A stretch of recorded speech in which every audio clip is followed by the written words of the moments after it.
All right, everybody. Good evening and welcome to the Boise City Planning and Zoning Commission public hearing. A few things to start out with for tonight's proceedings. Everyone from the public entering the hearing virtually has been automatically muted and cannot speak. As the item you're interested in comes up for discussion, you'll be called upon and unmuted. There is a chat function in Zoom. However, this is not part of the record and should only be used if technical difficulties arise. Our procedures for public hearings begins with a presentation from the planning team. Then we'll go to the applicant and then the representative of the Registered Neighborhood Association, followed by questions from the commission. After that, we proceed to public testimony, starting with those who are in person, then who signed up on the sign-up sheet in advance, and then anyone else who raises their hand virtually. If you're attending through your telephone, you can type in *9 to raise your hand. Each member of the public is allowed up to 3 minutes for testimony. We are strict with this time as it is limited in code. Finally, the applicant is allowed 5 minutes for rebuttal, after which the hearing will be closed and the commission will deliberate and render a decision. Mr. Chair, you have the floor. Thank you, Crystal. Good evening, everybody. All right, we are citizen volunteers appointed by the mayor and approved by the city council. We make final decisions on conditional use permits, variances, and appeals and recommendations to the city council on subdivisions, rezones, annexations, and code or comprehensive plan amendments. Any decision made tonight may be appealed to the city council, provided that the appeal is filed within 10 days of this hearing. In order to file an appeal, you must have given written or oral testimony at tonight's meeting, which is why it's important to give your name and address when you testify tonight. We utilize a consent agenda. This means that if the applicant agrees with the staff report and if there is no public opposition, the item will be placed on the consent agenda. All items that are placed on the consent agenda are approved with one motion without further public comment. For items not on the consent agenda, we will hold a full public hearing in the order just detailed a few minutes ago with staff, applicant, neighborhood association, and then the public testimony. Thank you all for attending tonight. Will the clerk please call the roll? Danley. Here. Moore. Here. Schaefer. Here. Seha. Torres. Here. Doan. Stallings. Here. Japonczyk. Here. 6 present, 2 absent. Okay, so we have 3 items tonight, one of which is eligible for the consent agenda. That is item number 2. This is CUP 26-5 Studio H Architects, modification to a conditional use permit located at 3896 West State Street. Is the applicant in attendance? This would be Studio H Architects. Oh, you are. Okay. And do you agree with the terms and conditions that are in the staff report?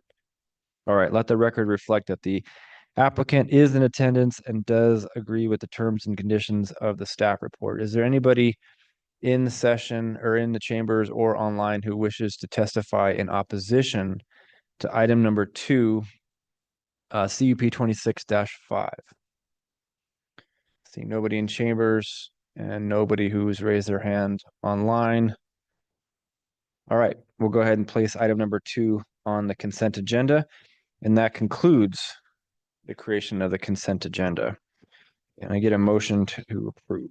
Mr. Chair, Commissioner Moore. I move that we approve, excuse me, I move that we approve the consent agenda as constructed. Thank you, Commissioner Moore. Is there a second? Second. I have a second by Commissioner Stallings. Is there any discussion? Okay, hearing none, is the clerk please call the roll? Danley. Aye. Moore. Aye. Schaefer. Aye. Torres. Aye. Stallings. Aye. Japonczyk. Aye. All in favor, motion carries. Very good, thank you. Okay, that takes us to item number 1. Somewhere on the sheet. There it is. Where is it? It's CUP 25-45. There it is. Trica Inc. This is a modification to a conditional use permit to expand the current use to include a child care facility located at 1509 North 14th Street. And this is Mr. Exon. Go ahead. Thank you. Mr. Chair, Oh, Commissioner Moore, sorry. I will be recusing for this item as my office was part of the original CUP. Very good. Thank you, Commissioner Moore. Good evening, commissioners. Before you tonight is a conditional use modification to modify the conditions of approval for a permitted private school located generally at 1509 Eastman Street. The scope of the modification includes allowing a large child daycare use to exist on site, modifying 2 existing conditions of approval, removing a 3rd condition of approval, and modifying the use-specific standards for a child daycare use.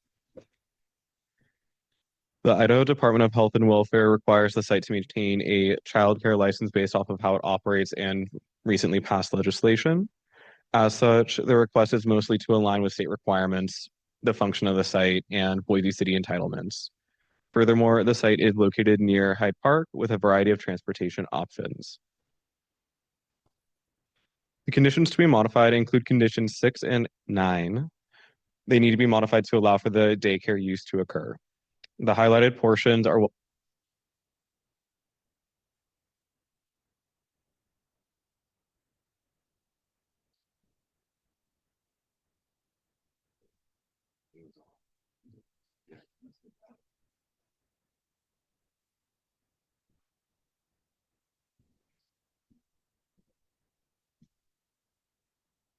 okay. As summarized in the project report, ACHD never approved the on-street pickup and drop-off area, which was required for condition 12. ACHD furthermore indicates they will not be able to approve the loading zone either. As such, the planning team is also recommending the removal of condition 12 with a modification to the requirements for a pickup and drop-off area due to the robust pedestrian grid network and the amount of alternative transportation options available in the area. One public comment in opposition was received with concerns about concerts, pedestrian safety at 14th and Eastman, and drug use. Drug use is outside of the scope of the development code, and the applicant will need to abide by state requirements as well. The Highway District indicated that requests for crosswalks should be directed through their agency rather than as a condition of approval. And lastly, concerts and performances are permitted through the original entitlement. In conclusion, the planning team recommends approval, and I'd be happy to answer any questions. Okay, very good. Is the applicant present? Okay, come on up and you'll have 10 minutes, okay, to give us your presentation? Yes. Okay, if you wouldn't mind, please start with your name and address, and you'll have 10 minutes. Home address or the business? Business is fine. Okay, John Swarthout.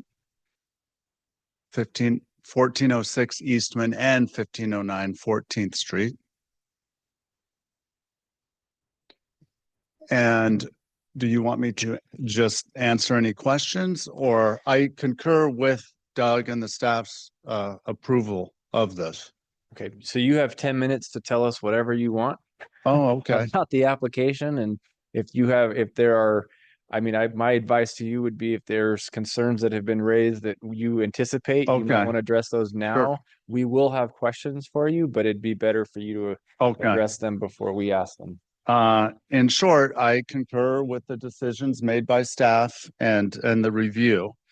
And really, we wanted to keep it very simple so that we could be in line with the licensing requirements to prevent any disruption for operations of the existing students that we already have.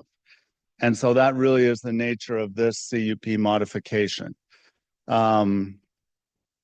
The reason we have to do this is because there was a shift from the licensing from the city of Boise to the Department of Health and Welfare. It became a state issue. And so it shifted things for a lot of operating preschools. And even though there is no change in use for what we have been doing, that licensing is important and should be in place for us to continue. And let me see here. The only thing that I would like to ask about and add is in that original CUP, where it does ask for no activities shall take place outside of the space. I would love to get a little clarification on what that actually means.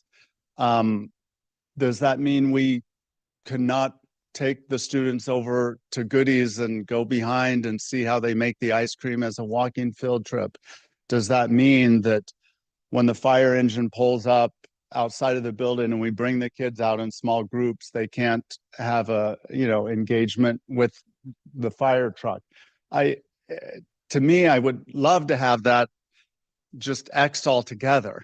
But I understand, you know, we lean into the experts about these things. If it is safer and is better to just leave it in place, that's fine. But to me, it would be great if we could just remove 9 altogether. That the children can, you know, have a ribbon cutting ceremony, that we can, you know, block off the parking lot and have a food fight, that we can have the fire truck visit, that we can go on dance walks, which we typically do. So I don't want to throw a kink in what has already happened, but if we can simply just remove number 9, unless there is a compelling reason why it should stay in place. And so that's my question for you guys, I guess. But we'll keep it as is if we need to just keep it that way to make things run smoothly. Okay, anything else you want to add? Your time. Let's see here. I don't think so. That's all I can think of. I think I might be more useful if there's questions. All right, very good. Well, we'll just come back to you in just a second. We're gonna first ask the neighborhood association, who I see is here, and they'll have equal time, and then we'll go to Q&A. Okay. So thank just you. hang out for a second. Unless you just wanted to come hang out. I don't know. Always. Okay. Good evening, Chair and Commissioners. Eric Hagan, 809 North 18th Street, Boise, Idaho. Doug, can I get those conditions that were being rewritten back up on the screen? Okay. So you're proposing to remove daycare from 6 and to change the wording for 9? That is correct. All right. And then number 12 was to just get rid of altogether? Correct. Okay, all right, thank you. So part of the original conditional use permit, CUP 20-00010, one of the conditions of that was that TRICA had to meet with NIDA on an annual basis, and we've been meeting with them. I've been meeting with their development director on an annual basis and getting feedback. We've also polled the neighborhood. I walked around the neighborhood one year and talked to all the neighbors, and we recently did it again. We had another volunteer walk around the neighborhood and get feedback from all the neighbors. And most of their comments don't have much of a bearing on this conditional use permit. So it's kind of hard to kind of quantify how to do that. I know there are some issues with the original CUP that maybe could be clarified, but that's going to be a neither here nor there item since we're talking about CUP 25-45 regarding the daycare. As an organization and as the neighborhood, we don't really have a concern with the daycare use. And because state requirements are to allow for an outside area for the kids, that totally makes sense. We're totally in favor of that. And so I was just asking, I wanted to say, I hadn't seen the report before this. That's why I was asking Doug about this. So we were just looking to make sure that it was clarifying items 6 and 9. The removing item 12 is concerning to the neighborhood because one of the major concerns is drop off, pickup, pedestrian safety. And to remove that, I guess those would just go back to regular parking stalls. And then anyone could park there. Yeah. That is concerning, and we have not really addressed that part of this CUP for this hearing. And that would be something that would be worth looking into a little bit more. Because one of the other items, item 7 of the original CUP, addressed idling buses. And that's another thing. And John's provided us some feedback on that one, that they would have no idling buses, no idling signs for the buses for events. But if we remove the drop off and pickup area, where are people going to drop off and pick up? And one of the biggest concerns has been the safety of the children around that we've heard from several neighbors. So in summary, I guess in a nutshell, we are for this. We really enjoy TRICA in the North End. We love having them there. We love the events that they do. And we would like to continue to support them on this as we meet with them on an annual basis. And I just feel that there could be some more clarification between the two different CUPs addressing the new one to the old one. Thank you. Okay, thank you, Eric. Okay, with that, we'll go ahead and open it up to questions from the commission. Mr. Chair, Commissioner Torres. my question is for staff, and it's essentially the question that the applicant asked. Is that allowed by the modified item 9, or would we need to, condition 9, or would we need to reword that in such a way that it included like field trips or outdoor educational activities as well? Chairman, Commissioner Torres, as condition 9 is proposedly rewritten, I would say it is probably not permitted. However, that is within your purview to add additional language to clarify kind of more of the scope of what the outdoor activities look like as it relates to this condition. So you could, at your discretion, add some language there. Thank you. Mr. Chair, I also have a question for the applicant. I'm curious, based on your location and the question about the parking spaces, do you know roughly what percentage of the children who attend your business get there on foot or by, their parents walk them? How many live in the neighborhood? Do you have any data on that? We do. Can you come up to the microphone, please? Thank you. Yes, thanks. We do. I don't have a thorough report on me that I could tell you, but if I were to estimate, I would say it really is people from all over the Treasure Valley. It's not just a bunch of North Enders.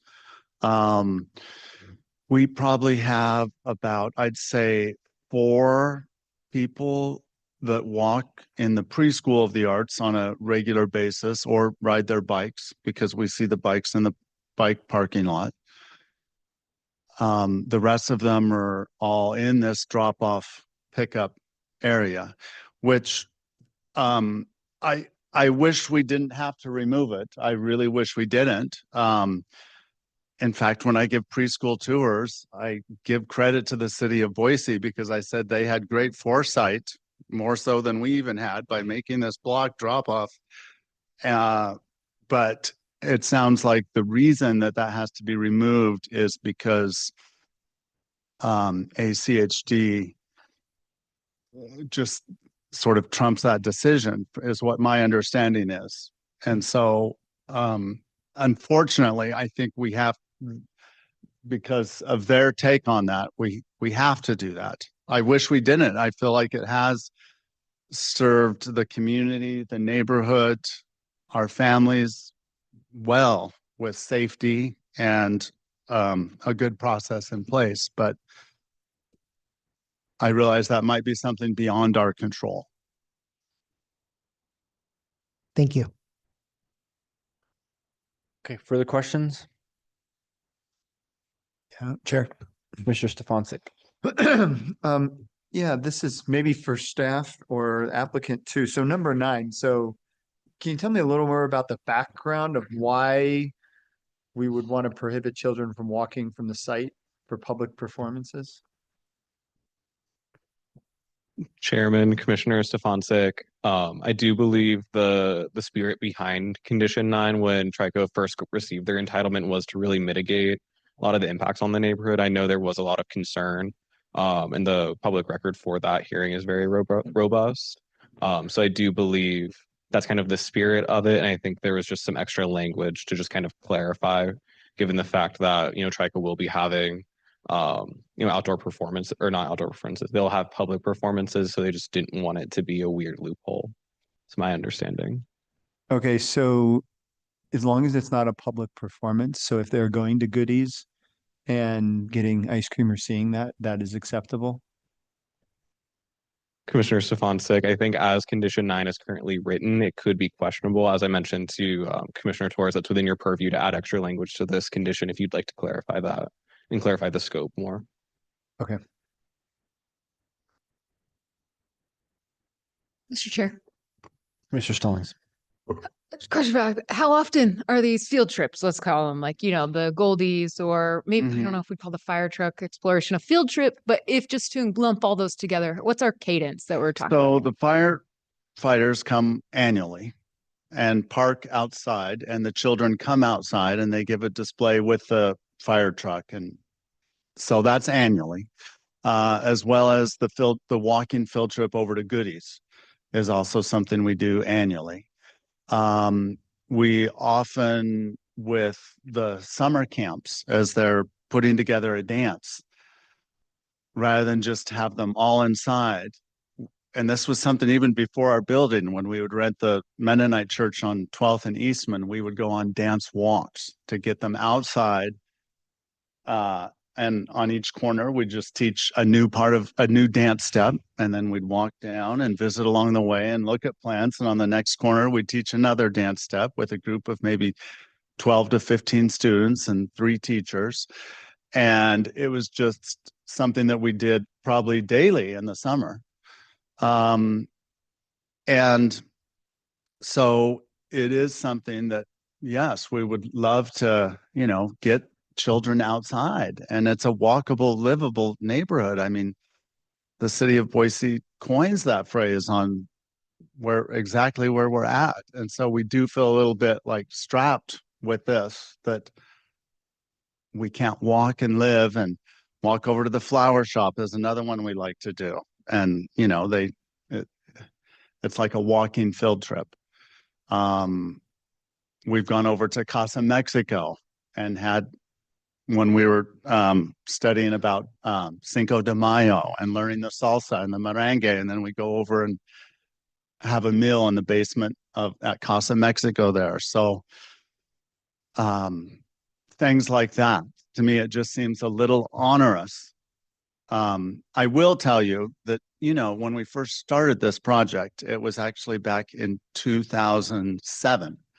And that language was from then. So I know there's been a lot of progression within the city and plan and zoning and a lot of these things with reviews. But much of our existing CUP, that one expired. And so 7 years later, we had to do another one. And it was the same language, most of it, that was pulled over then.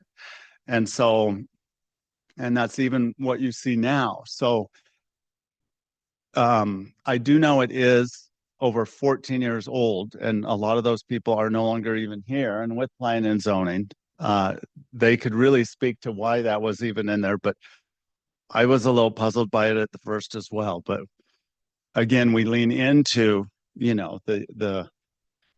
the people that are in power and help us with these decisions. And because we realize we're experts in teaching and inspiring children through the arts. And, we look to you guys to guide us in the plan and zoning efforts. But if you were to ask me my opinion, yes, I would say, please strike that altogether. And if we could keep that drop-off zone, I think it would be in the best interests of the community. But I also understand that that's probably something outside of our ability. Mr. Chair. Mr. Torres. Go ahead. Oh, just to follow up, I should have asked before, but since we just talked about it, my question's for the neighborhood association. Do you have objections to condition 9 being a little bit more expansive to allow things like outdoor educational activities or field trips? Oh, sorry, Eric. Chair Danley, Commissioner Torres, I don't feel that that would negatively impact the neighborhood if that was completely removed. It is, as John has noted, it's been a troublesome one to adhere to, because invariably, if there are events going on, people will be mulling outside regardless. And the requirements of the state require children to be able to be outside as well too. So it's very limiting, not just from Trica's point of view, but from the neighborhood's point of view. And so I would imagine that we would be in support of that, of removing that entirely. Thank you. Follow up for staff. I guess, so if we were to do that, would it make more sense to just strike condition 9 completely, or edit it like I suggested to include, I can word it as expansively as possible, but outdoor field trips, outdoor excursions, whatever we want to call it? Chairman Commissioner Torres, the request to modify condition 9 further, is new as of this moment. So I, as a staff member, haven't had time to really look into the history of it or do analysis there. So at this time, I can't really give, direction there. Commissioner Mr. Chair. Stallings. Question to staff. If we leave 9 as it is, how is that enforceable? How does that? Chair, Commissioner Stallings, our code and conditions of approval are compliance based. So the city is not going to proactively be, looking at TRICA, 24/7. However, if there was a code complaint about it and there was an investigation through our code compliance team that did find that you're in violation of condition 9, then there would be areas there to remedy that. And ensure there is compliance, whether that's them aligning with the condition or potentially coming back with a new conditional use permit modification. Follow up, Mr. Chair. Go ahead. So would it, for our duties up here to, support the letter and in application, is it best to modify this so we don't have an enforcement issue that, I know you can't say like, yes, definitely redline this, but wouldn't that make everybody's job easier to make this more clear on what is allowed and what isn't allowed? Chair, Commissioner Stallings, I do believe, in my personal opinion, striking condition 9 removes some gray area that could inadvertently be there by adding more language to condition 9 to try and expand the scope. That way we don't have any potential conflict of interpretation in the future. As it was mentioned earlier, some of the people who originally worked on this entitlement, are no longer with the city. There's definitely some history with this permit for sure. Okay, what am I missing? Why are we having heartburn with a preschool taking kids to the park? What am I missing? I don't know the answer to that Nothing, question. Mr. Chair. Nothing. Yeah, why is this even being discussed? I mean, honestly, like we've had other preschools where they've had an expansion of enrollment and therefore they've had to use nearby parks to accommodate the actual code requirements for the space allotment per number of pupil. And so therefore walking to a park is perfectly acceptable. And we've had that. I don't know. I guess I'm just missing this. I don't understand why this is a problem. But in any case, okay. Mr. Chair, Please, Commissioner Schaefer. if I may, same page. I guess to that point though, Doug, is the city aware of any code enforcement issues, any complaints, calls from the public? I know we have, Eric testified for the neighborhood association that they're in support of the application. Are we aware of any problems adhering to this CUP? Chairman, Commissioner Schaefer, I'm not personally aware of any code compliance issues that have been at least reported to the code compliance team regarding these conditions. Furthermore, with the outdoor play area language in condition 9, that does permit children walking to Camel's Back Park, because that is in our code a way to have outdoor play. So there is some flexibility with it. However, as it was kind of mentioned a little bit earlier, some of those field trips and other outdoor activities were not brought up until this hearing. Yeah, sure. Okay. And then one other follow-up on condition 12, which was the previous condition 12, right? It's related to the parking. So just to clarify what we're doing tonight, we're looking at, it's basically asking the city and ACHD to reevaluate that drop off. So it may go away in the short term, but I believe the way it's written right now, it's basically saying the applicant has to talk to the city and to ACHD to clarify that drop off zone and how that may operate. Is that Commissioner correct? Schaefer, the way condition 12 operates is it is from the original conditional use permit from 2020. Yeah. While it did designate the Western 4 parking stalls, ACHD never or does not have record of them formally approving the hours, which is part of the condition. Okay. And conversation with ACHD a couple weeks ago, they indicated that they will not be approving any signage in that manner and are actually in the process of removing the signage from the street as we speak. Because it is their right of way, they typically don't reserve it for private businesses because there can be some issues there in terms of enforcement, use and abuse of it, et cetera. And the typical, parking in the right of way conversation of it is public for everyone. Furthermore, Boise City Parking Services really doesn't entertain the idea of doing special parking on the street for businesses. Typically, they do the residential zones, but I know they're even transitioning away from that. So with condition 12 being stricken as proposed, it essentially does open those spots back up because this condition really isn't enforceable anymore, given the fact that ACHD can't approve the signage. It's also just being real. This is also their typical red herring argument, which we reserve the right to widen a road. They're not going to ever widen Eastman, but that's what they'll throw on paper and say to hold sort of sacrosanct. And so now we're talking about putting it in the alley, which the question I have is, boy, how does that work once a week when it comes to trash pickup, for example, and any conflicts that are happening in the alley with that? Can you speak to that? I mean, do you anticipate, the back of your building better than anybody, and the operations that happen in that, also the width of that alley versus the street. So what is your anticipation of what that looks like? The alley would be not as safe because on the northern end of that alley, the houses go really close up to the sidewalk. And so the less traffic in there with pedestrian movement, the better. And that would be the thoroughfare if they did that. On our end, it is a little more open and visible.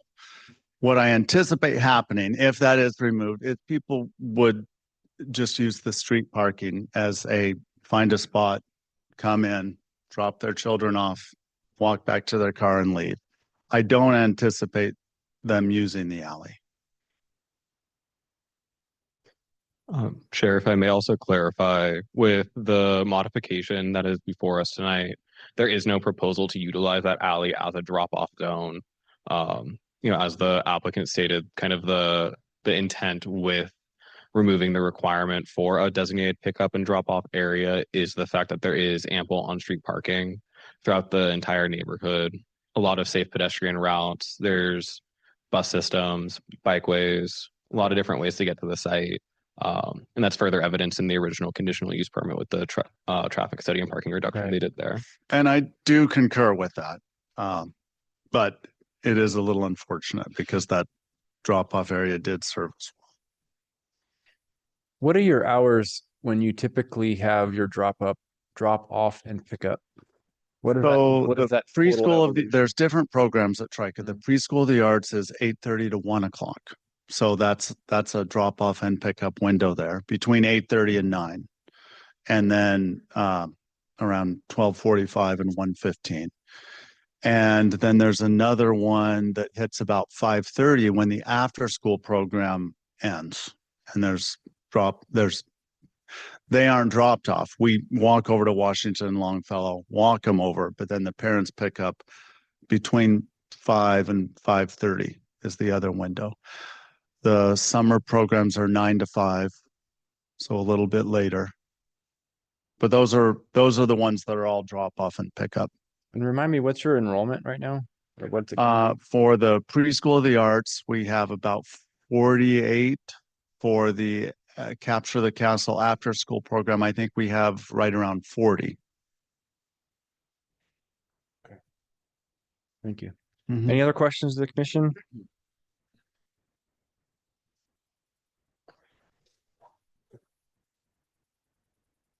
Okay, hearing none, we'll go ahead and open this up to public testimony.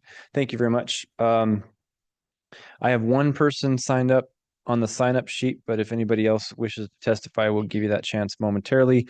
That person is Michael Denny. Come on up, sir. Just go ahead and if you would, please state your name and your address for the record, and you'll have 3 minutes. Good afternoon or good evening. My name is Michael Denny. I live at 1317 West Eastman, so directly opposite the corner of the property we're talking about here. Totally in support Love the sound of the kids, the excitement, the energy it brings. The place used to be derelict. It was a launching pad for pigeons. It no longer is. And we spent a lot of time on item 9, whatever. The parking isn't the issue either. It's the drop off and pickup. I mean, we've got garbage trucks coming down that alley. I've got ugly rooftops in Hyde Park. I mean, you guys have been to Hyde Park, right? Everybody's been to Hyde. It's a busy place. You're going to have people parking, dropping off kids, because that's what we're talking about, a school for kids. So I know AHAD, soon to be a politicized organization, is going to try to dictate to you, but I guess I just want to emphasize that that's a concern for us. And I think any of their neighbors, the association came by and spoke to us, and that was the one concern I passed on to them. So. Okay, great. Thank you, sir. Appreciate it. Anybody else in chambers wish to testify on this item? Okay, that'll go to online. I've got I had 2 hands up. There we go. I've got 2 hands up. Let's start with Justin Snyder. Hi, my name is Justin Snyder, address 302 West Idaho Street in Boise. I am the owner of Le Soleil French School for Children, another childcare facility downtown. I was actually here to testify about the item that went onto the consent agenda, but because this came up, I just wanted to speak in support. It sounds like some of these conditions, to me, based on my own experience owning 5 early childhood programs in Boise, are pretty out of the norm and onerous and unnecessary. Le Soleil is right downtown on 3rd and Idaho Street. We have had no issues, using parks, walking through downtown, and our neighbors who had initially indicated that they were concerned about it when we expanded a few years back, all came and spoke in support. As for the drop-off zone, I have found that this is basically kind of a useless part of code. I do understand that it's in code, but the fact that ACHD won't approve drop-off zones makes it a bit of a challenge to actually make that happen. Our drop-off zone also happens to be in our alleyway, and I can tell you that maybe 1 or 2 families use it per day, and the rest of them just use the nearby on-street parking. Again, we're in a very busy area in downtown as well. So just from my own experience as another owner of an early childhood program, I wanted to speak in support. Okay, thank you, sir. Appreciate it. Let's go ahead and go to Karina Yacht. I think it's Yachts.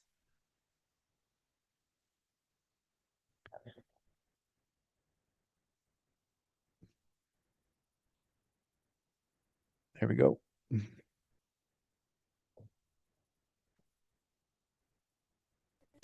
I live at 1512 North 14th Street. Can you go ahead? I'm sorry. directly Can you across real the quick street. pause? Let's reset the time. Um, Karina, can you just please real quick restate your name and address, and then go ahead and you have Of 3 course. minutes. Karen Ayutz, 1512 North 14th Street. With condition 9, what you're missing is that if you remove it, it will allow events that are not childcare related to spill over outdoors. So keeping condition 9 in place with language to support everything that children need. Obviously, we want the kids to be able to do all of the things that were mentioned, but please don't let the events spill over outdoors. Eric Hagan from the North End Neighborhood Association mentioned that people from events tend to mull around outside. And this is actually the source of my greatest concern, is the events, which I don't believe that TRICA was approved to be a concert venue and a rehearsal space for like rock music. It literally hosts rock concerts that are ticketed like any concert venue in town. And if you look at state law, it says that there aren't supposed to be drugs at any time at a daycare facility. And these concerts have drugs. The reason we know this is because we live here and we observe this. The parking lot is used for marijuana smoking. And I think if I don't know how many parents know what goes on there at night, or if they would feel comfortable. But I was looking at the state law, I was thinking about it a lot, and I realized that one of the big problems is if, somebody drops like a marijuana edible or some other kind of drug that a little kid might ingest. So my solution, my idea for this, because I do not think that it is a safe place for a daycare with these types of concerts and rehearsals of, and it's in my testimony, which I sent. The link for this is in the testimony, the source. 40% of people use marijuana at concerts. I don't think this place should be a concert venue or a rehearsal studio for music. I don't think there should be any live amplified music there. And I certainly don't think it should spill over to the outdoors. These events that have nothing to do with the daycare. The daycare, 100%. Get the kids outside as much as they want. Let little kids learn dance steps all over town. But please keep the events to church type events like weddings. And think, like, you are approving a daycare in a place that's basically functioning the way the Knitting Factory does, with the exact type of concert attendees, drug and alcohol use that is happening at the Knitting Factory at night in a daycare. Thank you. Okay, thank you very much. Appreciate it. All right, I don't see anybody else online. Is there anybody else, one more time, wants to testify on this item? All right. Seeing none, we'll go ahead and close the public testimony portion of things. And applicant, you have 5 minutes of rebuttal for anything that you wish to testify against and anything that you heard or anything else. I would just like to clarify that for the events that TRICA was approved for as a venue rental, in those contracts, we specifically state that there is no unlawful or disruptive activity as part of their agreement, and that it shall not be used for any illegal activity that is demeaning to the community or drunken or violent disturbances. Not only that, but we also always have a TRICA liaison on site for these events to self-patrol and enforce these issues. That's all. Thank you. Okay. Thank you very much. All right. Well, with that, the item is before the commission. As a reminder, so this is item number 1, CUP 25-45 TRICA Inc. This is a modification of a conditional use permit to expand the current use to include a childcare facility on 0.43 acres located at 1509 North 14th Street. This is a conditional use permit, so we have final authority and the right to change or modify existing or conditions in the staff report. Mr. Chair, Mr. Torres. I would like to move that we approve CUP 25-45 with all the terms and conditions of the staff report, with one modification. I want to rewrite condition 9 to state pickup, drop off, outdoor play activities, field trips, and outdoor educational, cultural, and recreational activities are permitted. Any other outdoor activities are prohibited, and other activities must remain indoors at the property. Staff get that? Need him to repeat that a little slower. All right, you want to try it again? Yeah, I can repeat it. So rewording condition 9 to state pickup, drop off, outdoor play activities, field trips, and outdoor educational, cultural, and recreational activities are permitted. Any other outdoor activities are prohibited, and other activities must remain indoors at the property.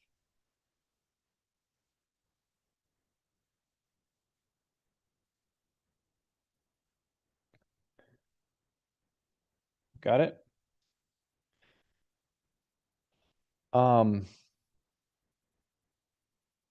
Is it possible to show what Commissioner Torres just said up on the reader board for us to be able to make sure we're fleshing it all out? Can you guys do that?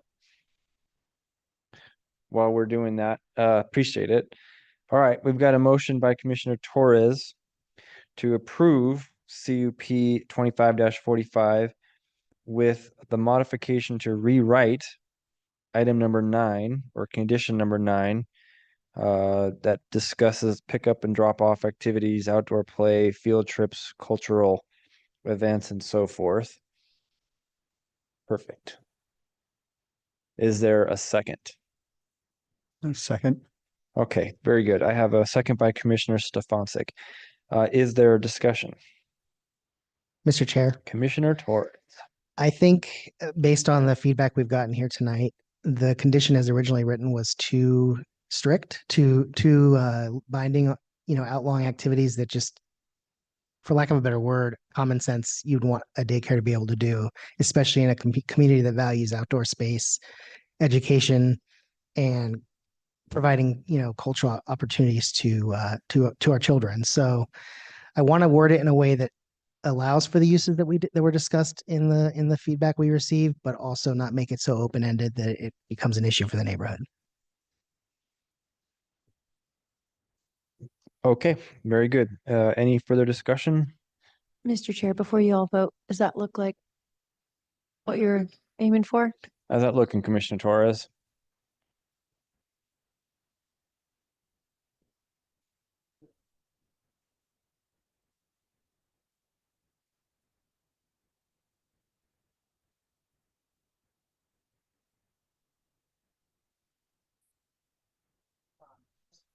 Just a couple minor modifications. So I think we want to specify field trips. Oh, I'm looking at the wrong thing. Hold on one second. I'm sorry.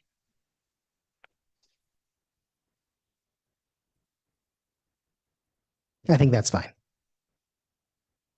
Nailed it. All right. Any further discussion? Sure. Mr. Stefancic?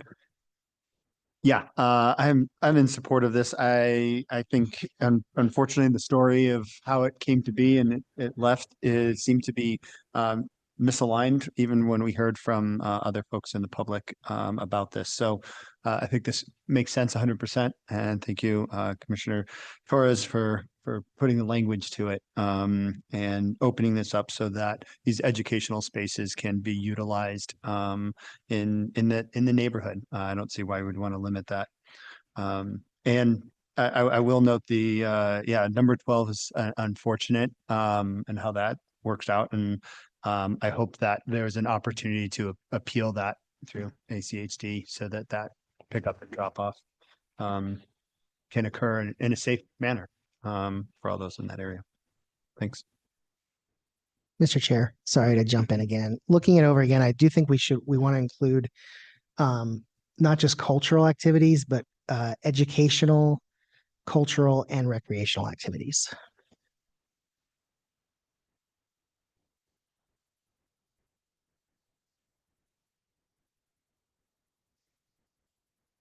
Recreational.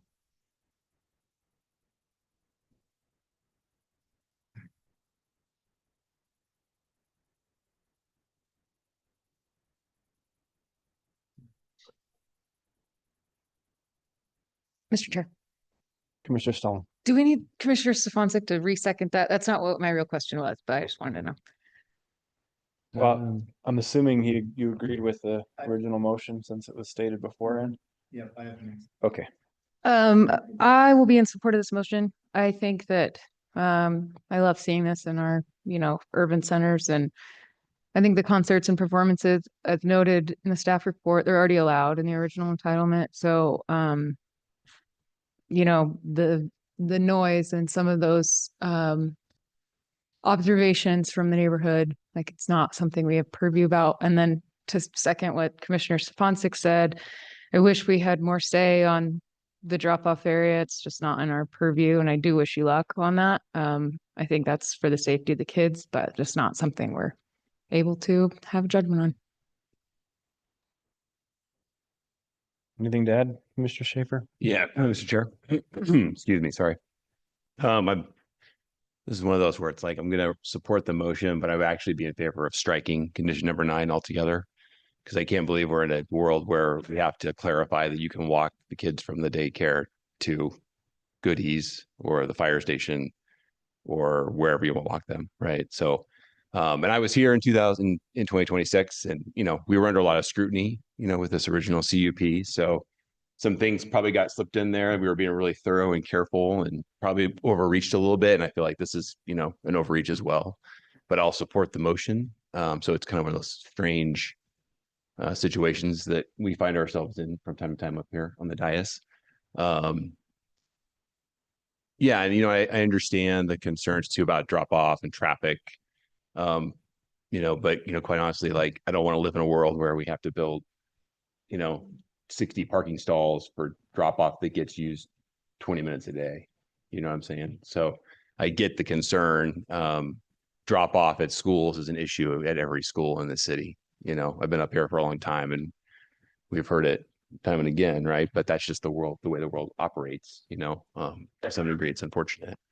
So, and again, too, I agree with all my fellow commissioners up here about condition 12. I mean, good luck with ACHD. Unfortunately, they manage the right of way, so we're kind of stuck on that one. But all in all, other than a little bit of feedback about some illegal activity that may or may not be happening at the site, that's unrelated, I think, to this approval, right? That's a police enforcement issue, right? In your CUP, you have clearly identified hours of operation. You have a lot of rules that you have to follow for your events.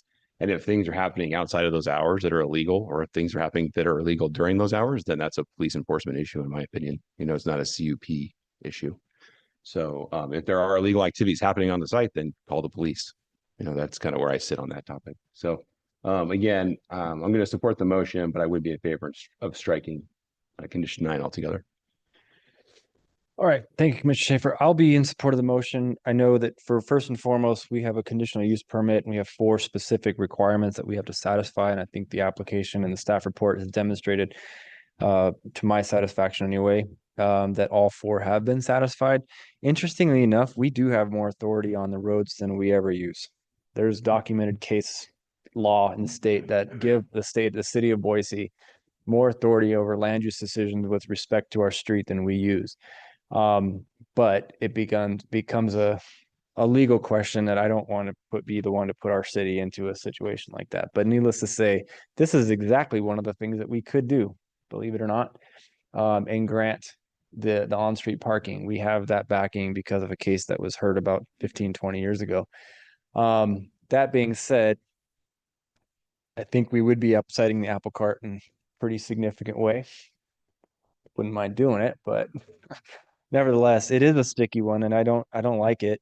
But I agree with Commissioner Schaefer, and I understand that this is a pretty solid, dense street grid and very walkable, and there's options there. It might not be ideal, but I do think it can be mitigated. My one thing I keep hearing with regards to the operations of a preschool and a concert venue, and I have a hard time believing that both things are happening at the same time. So if they're not happening at the same time, then how is this an issue with respect to the walkability component of things? I don't think you're having geography classes, you're hearing out to Slipknot. It's just not something that's happening. So if that's the case, if that's not the case, then restricting, kids from walking from the venue, outside, then it doesn't seem to be that conflict. I would assume that those are happening in the evening time and on weekends or what have you, when daycare isn't in operation. But in any case, I think we've satisfied. Appreciate the attempt by Commissioner Torres to walk that line. So anyway, okay. Will the clerk please call the roll? Stanley. Aye. Schaefer. Aye. Torres. Aye. Stallings. Aye. Stefanczyk. Aye. All in favor, motion carries. Very good. Thank you all. Okay, we're going to go ahead and take a quick 5, and then we'll move on to our final item, number 3.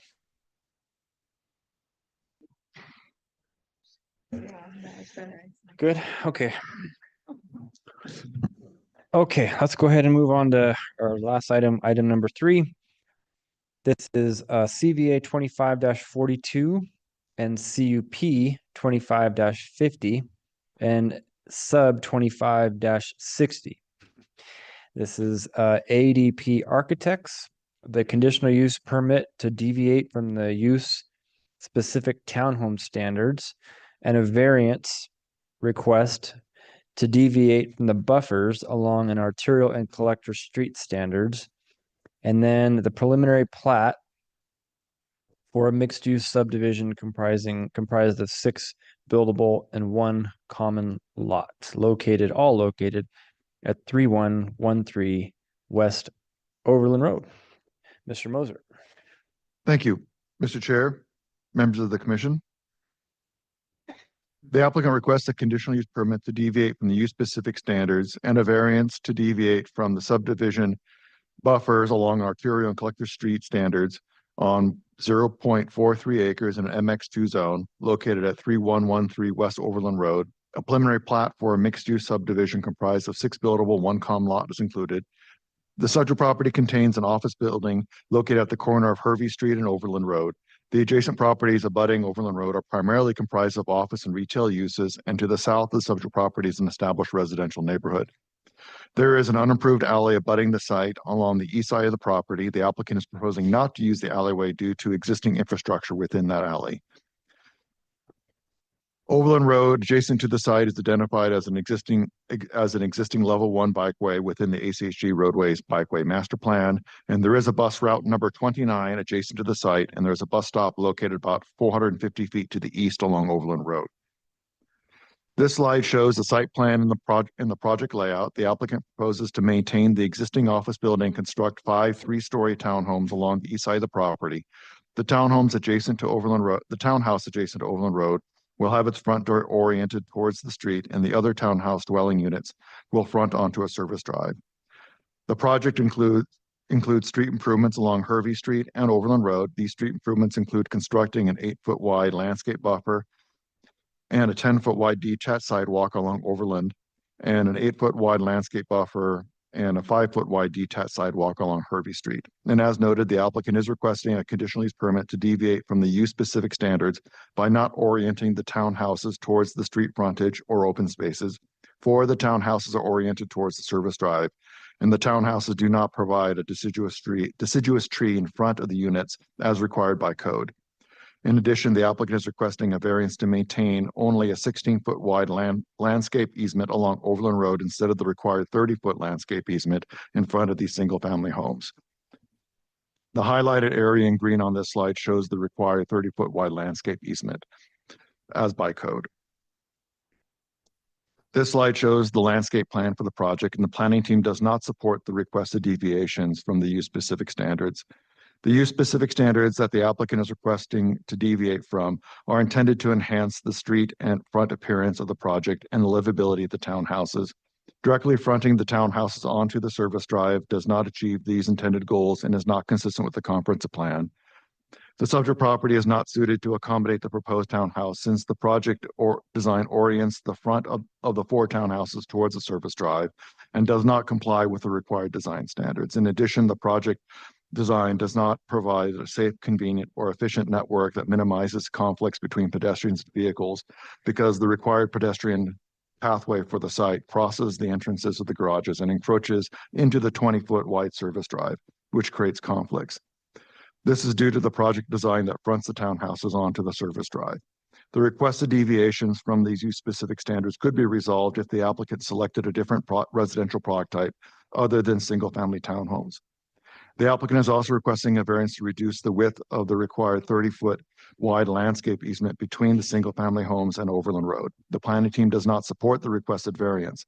The planning team does not find any evidence that the hardship exists with the property itself that warrants granting the variance request, and the variance request is required because the proposed townhomes are considered single-family residential, and therefore a subdivision code requires a 30-foot landscape easement along Overland Road to buffer the single-family houses or single-family residences from this arterial roadway. I would note that if the project was redesigned by with a different residential product type, for example, something that isn't single-family, it would remove the need for a subdivision application and the proposed variance would not be necessary. Also, the variance would conflict with public interest. The landscape buffer is not wide enough to provide the required landscape screening along Overland Road, and the variance could provide a right or special privilege to the property that is not available to other properties. The planning team did receive letters of opposition from the public expressing concerns, the potential of increased traffic and that the project isn't incompatible with the surrounding area.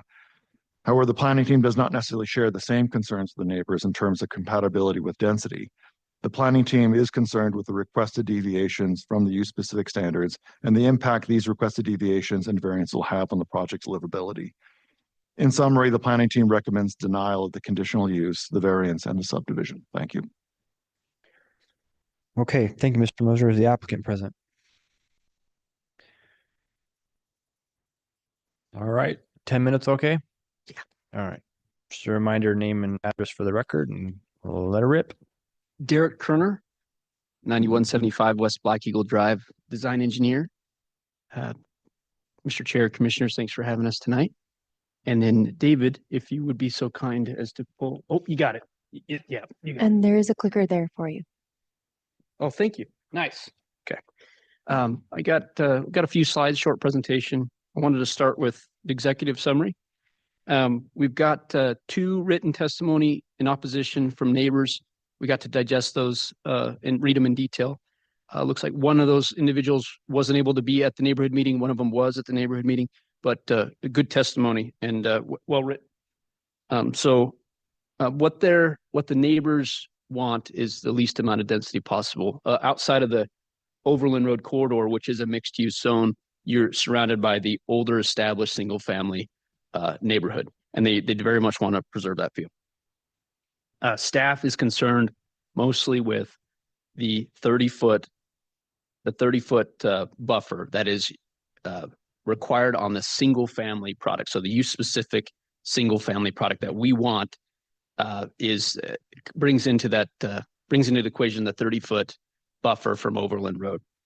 For us, it's unavoidable, and it's the one that we just like, well, we're going to have to bring this in front of you guys, get your feedback and see what you think. Yeah, I'll more about that in just one second. If we did an apartment project, if we did something more dense, some of those use specific single family stuff goes away. So in summary, right in the beginning, it would be we think that what we're proposing is a good fit for the site, and it strikes a balance between what max density we could do in a mixed use compared to balancing what the neighborhood would like to maintain, which is a single family vibe. So again, if we erase the property lines and we just did a multifamily fiveplex, some of these things aren't an issue, but we definitely want to do single family. We would like, if you guys agree, work with us a little bit on that 30-foot buffer variance. So on the slides, this is just a vicinity map, and we can come back to this one if we need to. This is a zoomed in version. We can come back to that if we need to. So what we're trying to accomplish on this development, we want to keep the existing building. That existing building was used as an office space, but we found out through this process that it was not permitted. So the CUP also takes an account that, hey, we've got this building that we want to renovate and continue to use as office space. It's got a parking lot and everything, but it was never permitted. So, okay, well, let's correct that at this exact same time. So we want to maintain this building as office space and do 5 additional single-family townhomes. So truly mixed use within the project site. That's what we'd like to do. And when you're trying to preserve an existing building, you can't move it. And so you can only pull so much of the site. There's just, in the case of the 30-foot landscape buffer, that is something we just couldn't get around. Oh, okay. What we're trying to avoid is demolishing the building. And then as a result of that, we'd have to do a higher density apartments, or that's what we would do, right?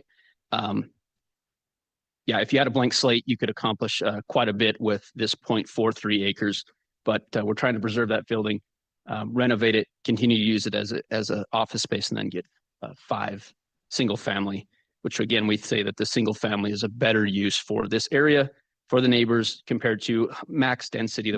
And there's a couple examples in here of what other people have done down the road and what we contemplated as a concept at the beginning of this.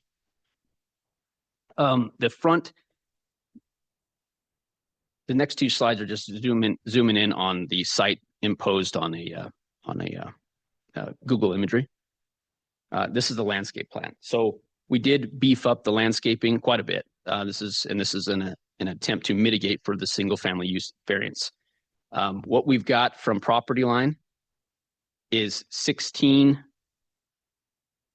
we got 16 feet from property line to the building on lot number 3, which is the northernmost townhome, the one that is closest to Overland.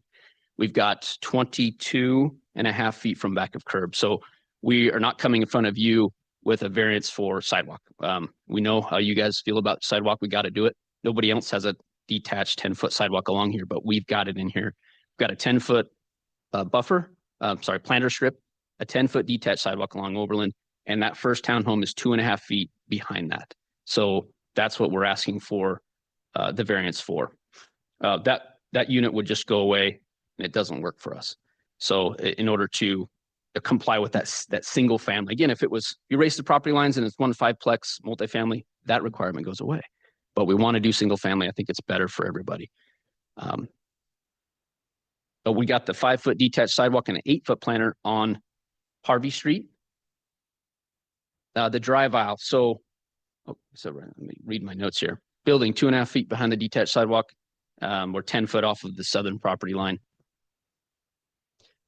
So what I would propose in talking with, we did work with staff because when we first came on, that we've been dealing with this project for actually a year. So when the new code, Boise code came out, it was like, oh my goodness, how do we comply with all the new rules on this site? Because when you're trying to preserve an existing building, it's hard to do. So we work with staff to really eliminate variances so that when we're coming here, we're only asking for the absolute minimum or the stuff that we just can't get around. We want to see what you guys think. We have on this plan just striping for basically asphalt and painting a pedestrian walkway. We would want that to, if this was acceptable to you guys, introducing a condition that would be stamped concrete or something. We've seen this, you guys have seen this in the past where you're differentiating or doing a better job of differentiating between the pedestrian walkway and a drive aisle. Now those are bollards. That's an emergency access onto Overland. So the only person driving to the northern tip of that is the resident of lot 3. That drive aisle we've got balconies on the second story that protrude out into it. We had to preserve a full 20 feet for the fire truck. So that drive aisle is not just the minimum, the 20, that's from edge of balcony, and that balcony sticks out 3.5 feet. So that's a 23.5 foot service drive from the garage face to the face of curb on the other side. That goes to the trash cart area and out to Overland from front doors.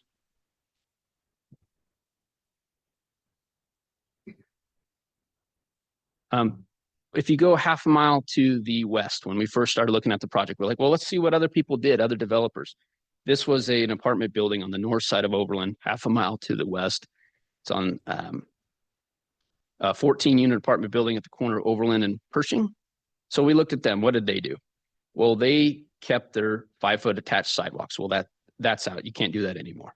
But they had, that site's actually a little bit smaller than ours. They did a 0.4 acres. Ours was 0.43, but they put a 14-unit building and then an L-shaped drive around it. So if somebody was to wipe the slate clean, we had a blank project site. That's what somebody could be looking at doing.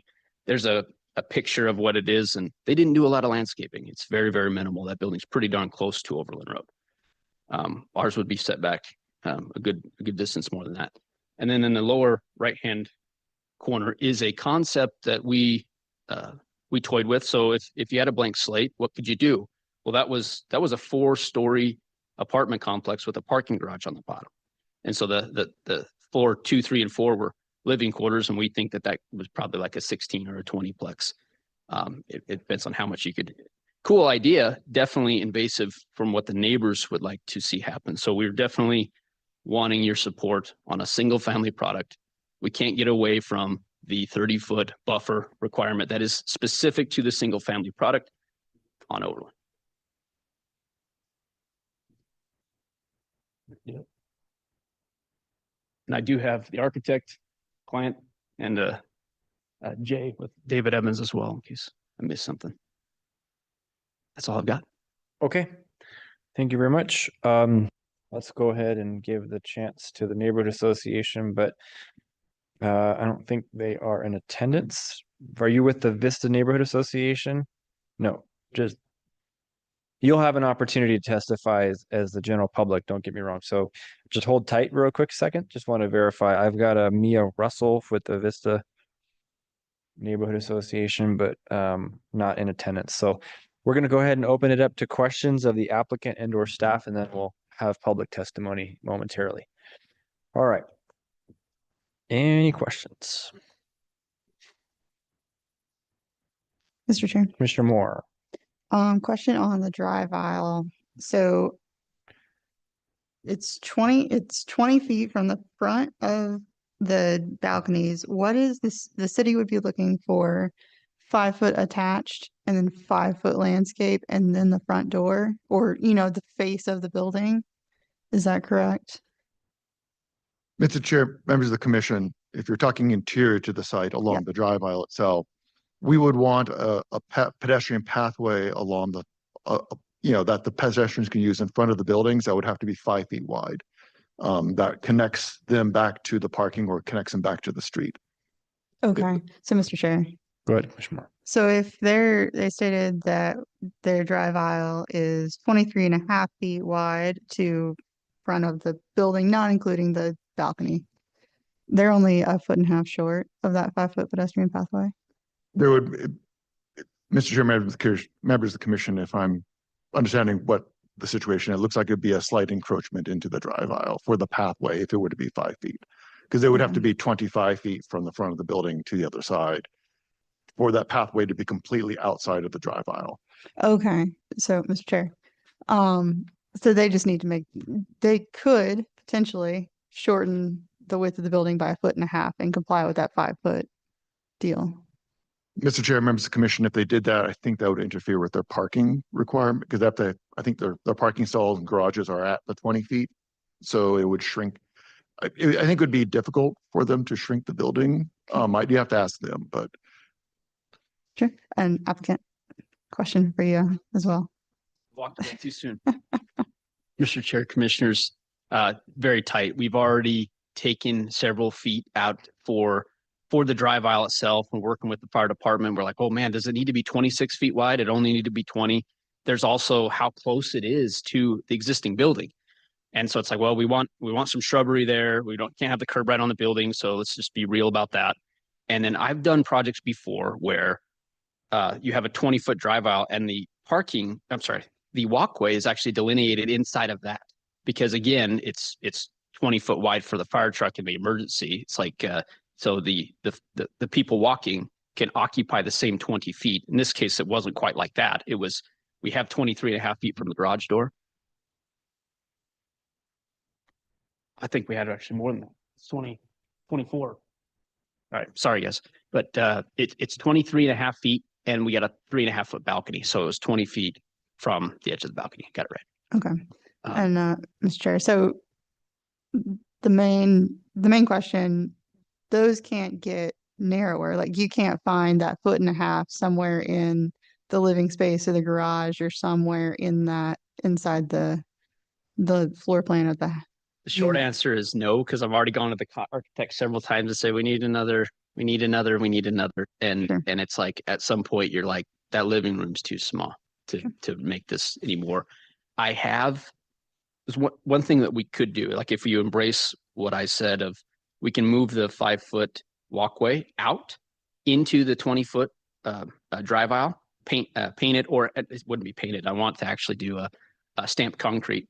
And then we could, because you'd have to walk around, but we could do planter strips at every single garage, right? And every single front door. So we could produce and even plant a tree in front of people's front doors. So you have but it's only if we encroach it more. So if we bring the stamped concrete out into the drive aisle, we could actually provide some planters at the end of each garage because you can't walk through them. So it's either no planters and leave it right where it is, or we can go ahead and scooch this out. But again, I have been successful in the past. You have a 20 foot drive aisle and the 5 foot is part of that 20. In this case, the 5 foot is part of the 23.5. Okay. Thank you. I think that's all I've got. I'm just going to follow up. Why do you feel it necessary to do stamped concrete rather than it being a smooth concrete, but at grade? No, I'll stand correct. I like your idea better. Smooth concrete. I mean, because stamped concrete, you can get into an ADA compliance issue if they Right. get too crazy with it. Okay, thanks. Okay, other questions? Mr. Chair, Commissioner Stallings? question for the applicant to follow up on what you just mentioned on the idea of putting the deciduous trees in front and having some kind of planter. Wouldn't they then hit the terraces above the garage? Not in front of the doors themselves. So I'm thinking it's kind of a mirrored configuration. Wish I had that back up on the screen. I don't know if you could screen share, David. Oh, thank you. So in the alcove that is the two front doors, that's where we could put like a street tree and have that streetscape look to it. And again, the fire department's going to be okay as long as they've got 20 feet. If they have an emergency and they need to roll through there in full 20 feet wide and knock the bollards down. But again, the only person heading back there is the person that lives in unit 3 in lot 3. So there's not going, it's not a full access drive aisle where pedestrians and traffic are going to have to compete as intensely as, that's what I'm trying to say. It's been successful where they share the same 20 feet. So we could move that out and have little half moon shaped planters in front of every garage. That looks nice. We do it all the time. And then we could plant trees in front of each doubled cove that is the front doors.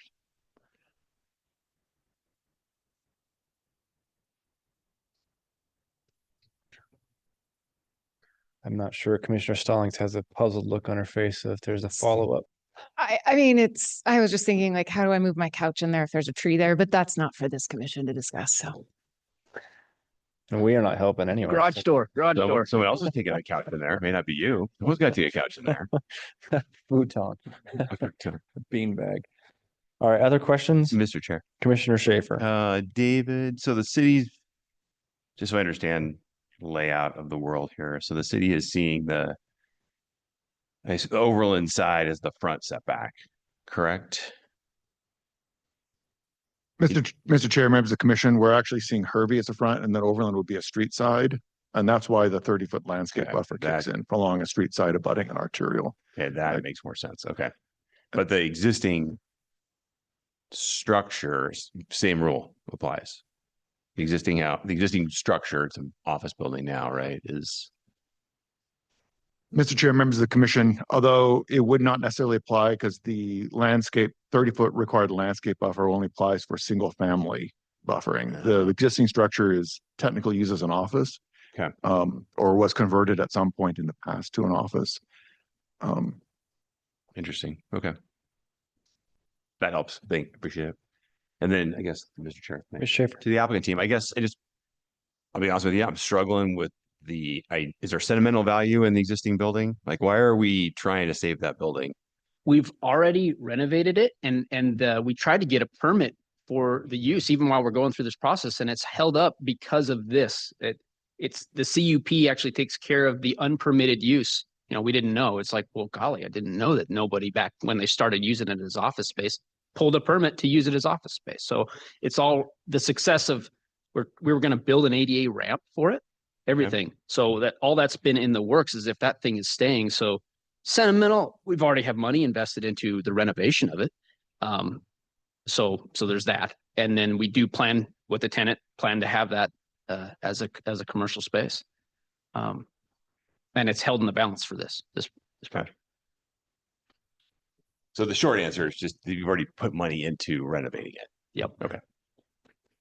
Mr. Chair, Mr. Mark. a follow up on that. How does the CUP take care of the existing office use? The CUP is the variance to deviate from townhome standards and the buffer for the single family.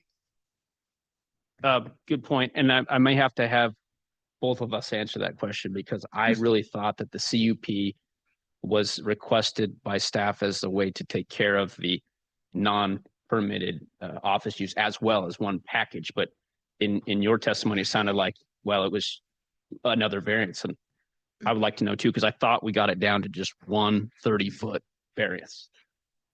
Mr. Chair, members of the commission, the variance is just the one 30-foot landscape buffer along Overland Road as part of the subdivision. As for the use itself for the existing office, I mean, at some point in the past, this was a C2 zone in the past, which was our general commercial. Office wasn't allowed use in the zone at the time. They wouldn't have come through planning to convert that to an office use. It was just allowed. If there was some sort of unpermitting, it might have been the fact they didn't pull a building permit for it, which I suspect is what the case was.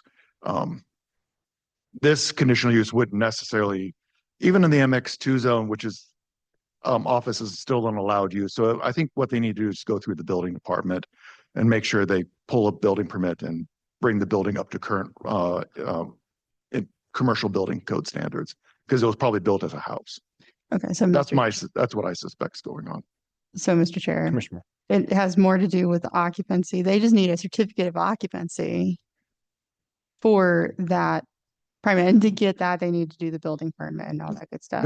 Mr. Chair, that is correct. They would, and members of the commission, that is correct. They would need a certificate of occupancy through the building department. And I suspect the issue is, and maybe the architect might know better, but I suspect that it's a building code thing. Okay, that makes sense. It sounds like we tried it and it failed. So in our talks with the building department, they said, you need to get through this and clean up this process with planning. Because we were working with them on an actual ADA ramp design. Me and the architect were trying to get, it's just stairs to the front door. So we making it ADA compliant and everything. They said, hey, pump brakes, sort all this stuff out before. If I may, another issue too is once you pull a building or once you pull a subdivision, it puts a hold on all building permits until the new property lines are set. So that may be the issue, is that they started the subdivision application and then pulled a building permit, and then they can't pull a building permit until the subdivision is complete because they're adjusting the property lines. That also may be an issue. Gotcha. So, Mr. Chair, you're putting buildings on new lot. Building department's not going to approve it until you figure out what your lot is, so that they know where their setbacks are for fire. Got it. Okay, understood. Mr. Chair, Commissioner Stallings. question for the applicant. Can you talk to us a little bit more about why the variance is a non-negotiable? Is it that the project doesn't pencil if you reduce these to 2 bedrooms, or that lot 3 to 2 bedrooms, or is that the issue here? It is for us, in order to comply, because we're at 16 feet and we need 30. So we're 14 feet. We're talking here. It would eliminate 1 unit. We'd only have 4. And I was like, well, you can make them wider and grander. That the ownership team was like, it doesn't work. It doesn't work for us. And so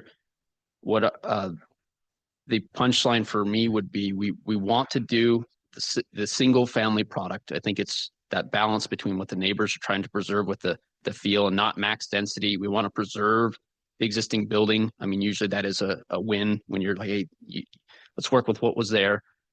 So it kind of checks all the boxes, but at the same time, it's got a pencil for us. It's the sidewalks, the everything. It's like, man, we need 5 units if this is going to work for us. Otherwise, we're looking at some kind of multifamily product. Mr. Chair, Commissioner Stallings.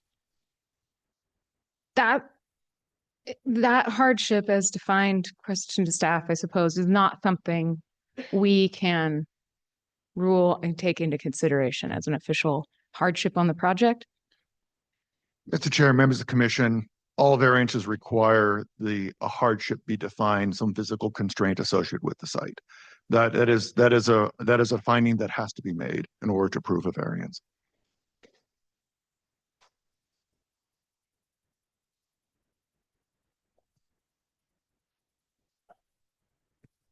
I'm going to ask a question real quick if I can. Would you mind putting back up the picture that you all took of the multifamily that was in the neighborhood?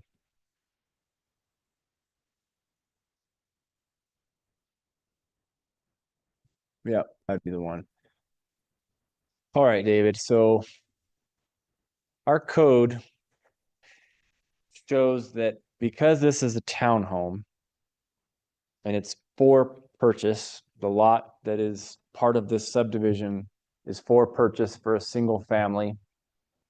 It therefore needs to be a sub, and therefore we have this 30-foot requirement. If it was condos, it'd be the box that we're basically buying rather than the lot, and could sort of look similar to this and or what you're even showing, frankly.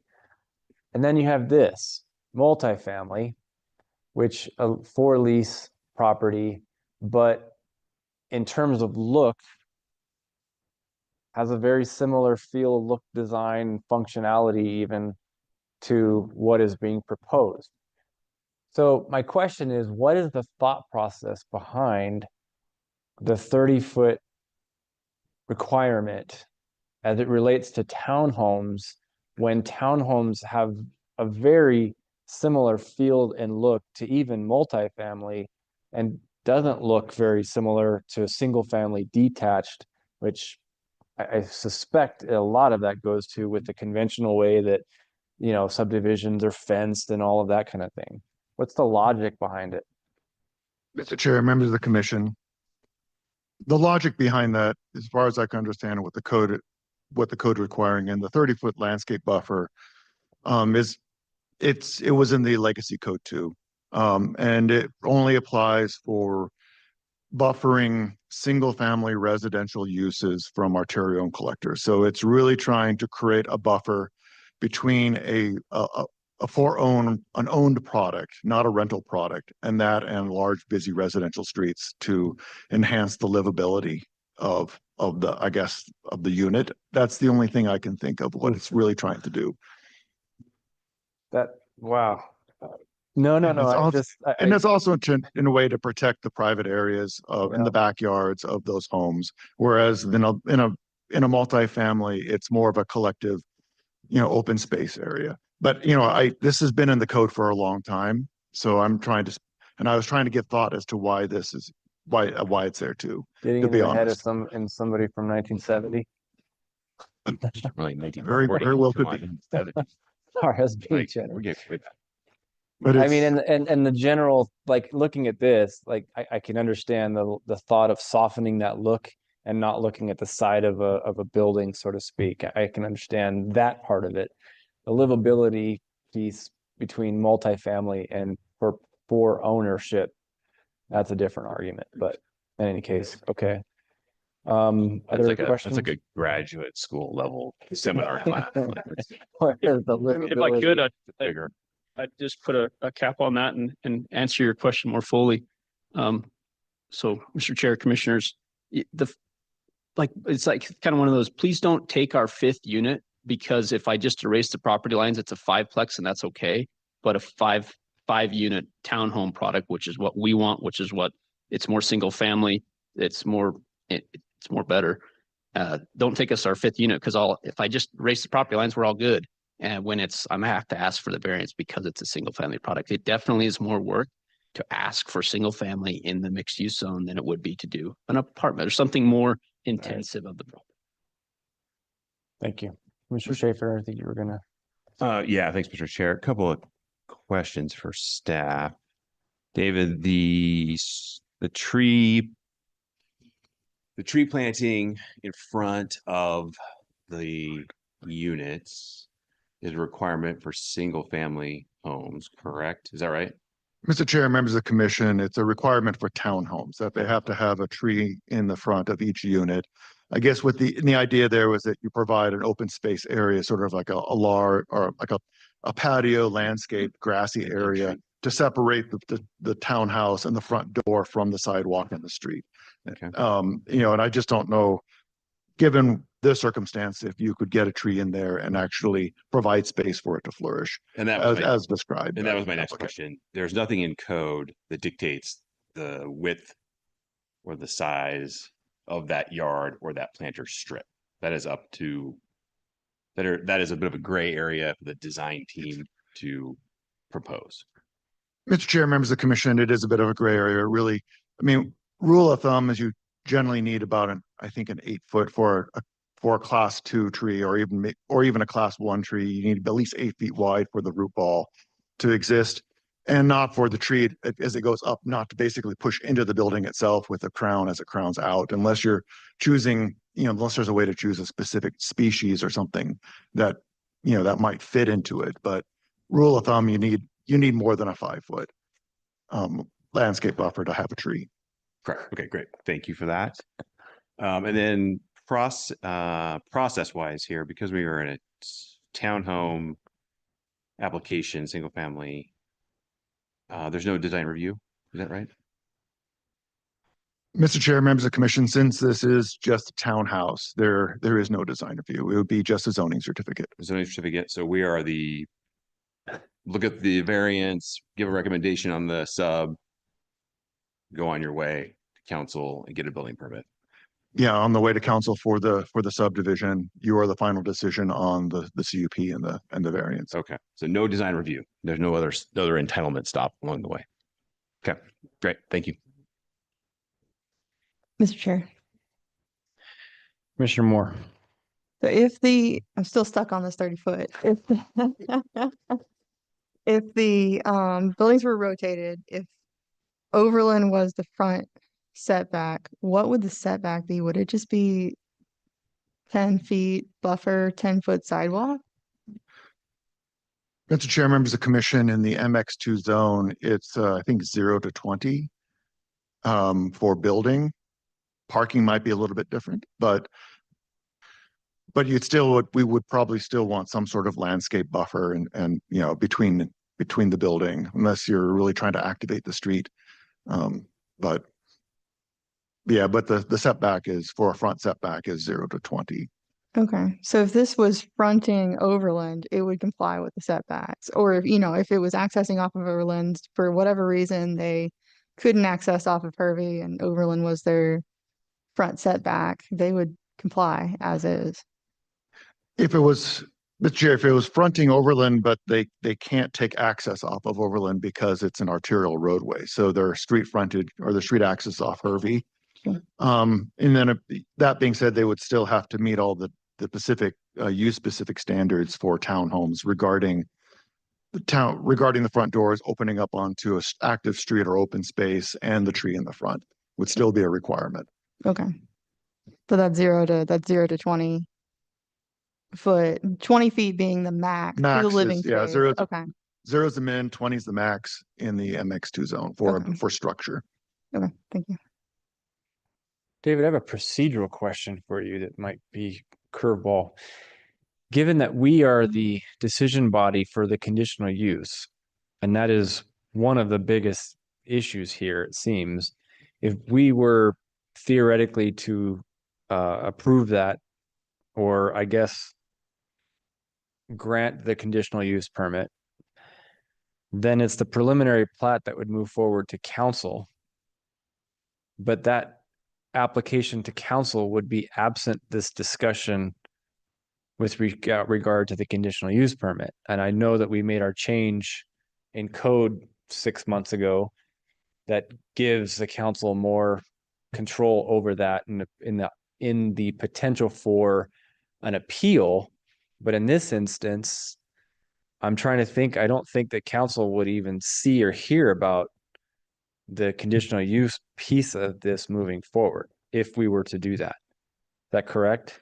Mr. Chair, members of the commission, really the conditional use is only addressing the use specific standards and the deviation from it. Right. So it's just those 2 items.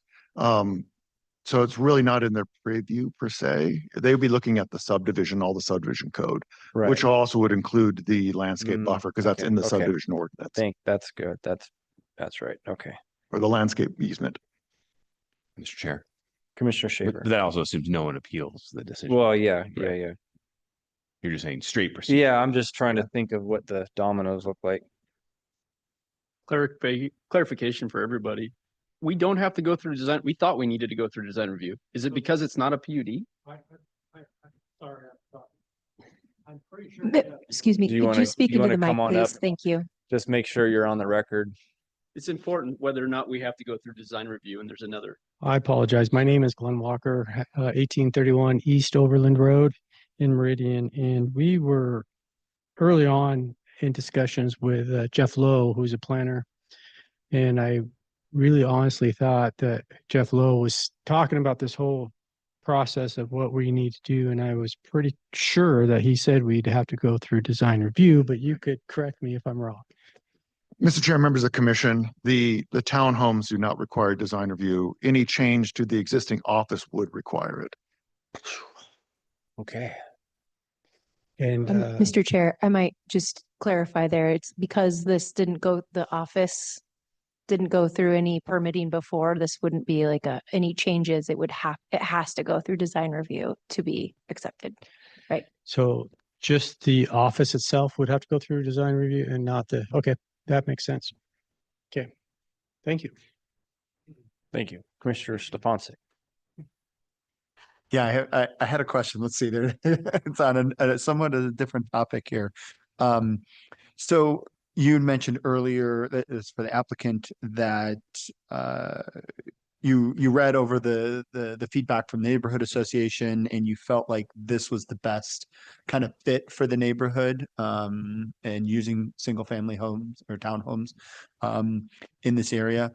What information did you use to make sure that those were aligned, since you got some of that information afterwards? Take me through some of your thought process, just because we know we're going to hear from folks in the community about this, and I just want to make sure I understand how you're viewing this. Mr. Chair, Commissioners, thank you.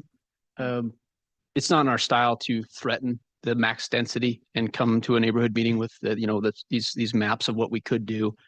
We just try to come right at the gate with what we think is reasonable. We are single family. This client is single family developer. So multifamily they can do it. They have done it, but their bread and butter is a single family product.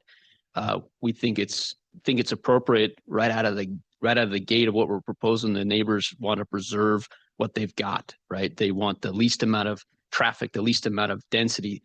They have that old, historic Boise feel. It's been around. Well, that's probably in the 50s. Subdivision on both sides of Overland Road, other than the Overland corridor, which it's mixed use and that can demand a pretty intensive use. It's got an office that was never. I say it's never permitted. It wasn't like a slap on the wrist. It was just old code, and so we have to make that office legal. But it really is, I think, a low density proposal. So I'm hoping that people and the neighbors can support, and not in a threatening way, but it's like, this is what we would be pushed into a corner to do if we had to demolish the existing building. It's like, well, we would do apartment complex, and try to get all that to fit in there and do something cool. But it's going to be more intense. It's going to be could potentially be a taller building, right? So, thank you. Can I ask one more question here? Please. Okay, this one's a little different. Maybe I could get some clarity as I'm reading into the report packet here. Correct me if I'm wrong, but ACHD said that the entryway on Hervey Street needs to be moved further down the street. Someone clarify that. It's let's see, staff recommendation, it's 2C on page 6 from the ACHD report. It says staff comments, the applicant proposal required to dedicate a right-of-way 2 feet behind the back of sidewalk or should provide permanent right-of-way easement.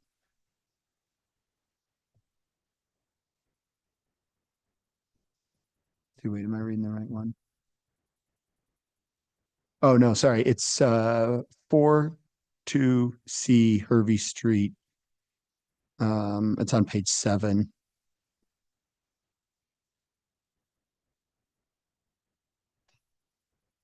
They have to close the driveway with the vertical curb to match the existing one. And a 22-foot wide driveway located 145 feet south of Overland. What I think they're trying, so I'm grasping at what I think the answer is.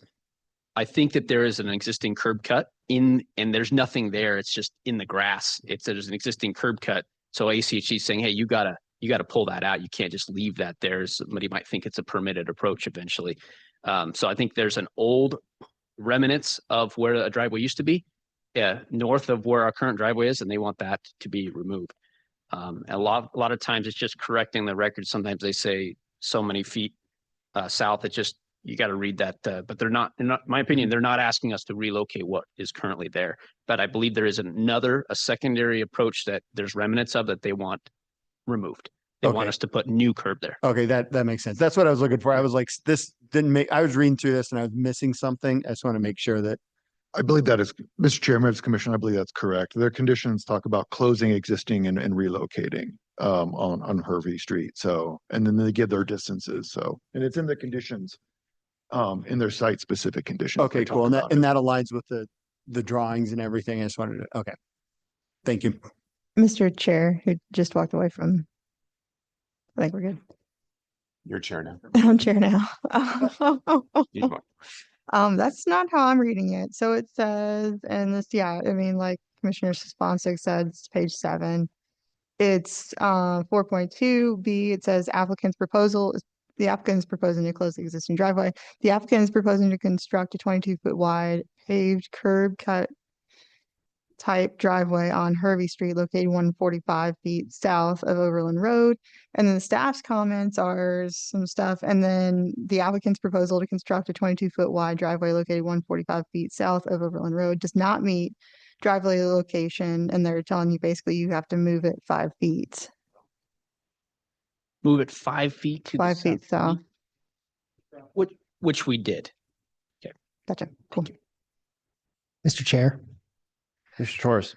my question is for staff. I want to go back to the question about the setback that we've beaten to death at this point, but understanding that this requirement dates to the legacy code and is probably decades old.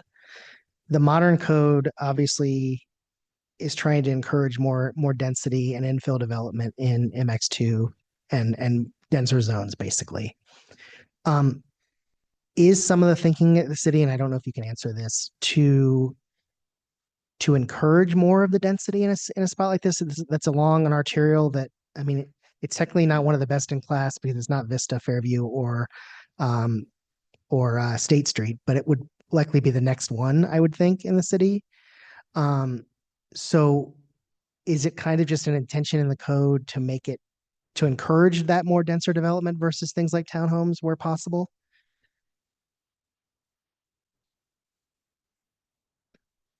Mr. Chair, members of the commission, yes, it is staff's aspiration to encourage more density along arterial roadways that have public transit. Bus 29 route 29 runs along this. There's a bus stop, I think about 400 feet either direction, one at the school, one about 450 feet the other direction. So this is, it is a transit roadway. I think it is an existing bike lane and there's other bike lanes in the area. It's close in the central bench area. So yes, what we're trying to do is we would like to encourage density along these type of roads. We just believe that, we take a look at the developments as they come in for each project site and area and see for the appropriateness on what they're doing and see if it actually matches that, that site and its specifics. Not every product type is ideal for every location. If Mr. that Chair. makes sense. Oh, sorry, David. Good. Mr. Chair, follow up. So essentially it's harder on intentionally not to make it impossible, but just we want to encourage developers to look at putting more there where they can to encourage more density versus lower density products. Mr. Chair, that is correct. We try to do we encourage that. The comprehensive plan encourages that. In this case, we also have very specific code standards that are in the zone, in the development code that we also meet, that we are required to comply with. In specific, the landscape easement standards and those type of things are very, very black and white code standards within development code. Mr. Chair. Mr. Schaefer. David, the buildings as proposed in this application are 35 feet tall, correct? Mr. Chair, members of the commission, that is correct. And the zone, MX2 zone, allows up to 45 feet. Is that correct? That is correct. And is there a number of floors identified in that 45-foot height? I don't recall. Mr. Chair, I do not know offhand. Okay. But the zone allows up to 45 feet. Mr. Chair, the zone allows up to 45 feet, and I don't think it specifies a height or a floor max. Okay, great. Thank you. Okay. And then, Mr. Chair, if I may, a quick question for the applicant. I noticed, I appreciate the robust tree planting around the southeast perimeters of the site, but I also noticed you have about 4 water lines running right underneath all of those trees. In my experience, the water line wins that battle. So what's the plan with all the trees? What happens to them? we'll be moving those water lines around. That the trees kind of came in as the last thing that we did is we bolstered those up so we can move those around. We're not doing being single family, every unit's got to have its own water line. Sure. So as long as we have separation to the sewer services feeding those, then we'll be in good shape. So we'll be moving that. Okay. Also, just to put a cap on the ACHD catered their approval to what we exactly showed. There's two old remnant, there's one in use. We're ripping out both of them and we're building the new one that you see on our site plan about 7 feet north of the southern one, which was 157 feet. And the new one is right at 150 feet. Mr. Chair, Commissioner Stallings. look, believe you said after the 10-foot sidewalk, there's a 2 foot, 2.5 foot buffer. Is there any? I don't think so. I just wanted to check. There's a gate at that front door, that lot 3 door, or that's very, very close to the public driveway, right? On that busy street. Yes, Chair, Commissioners, Mr. Chair. There's an alcove for that front door and it's like at an angle. So it's not just opening right onto the sidewalk. It's tucked into its own little alcove and it opens up if we could, David, that'd be great to see. And it's positioned in that corner by where the garage door is and the sidewalk, but the door swing would not be out onto the sidewalk like a commercial development. There we go. Can you see it? So there's a little white space in the northwest corner of that is that alcove that I'm talking about.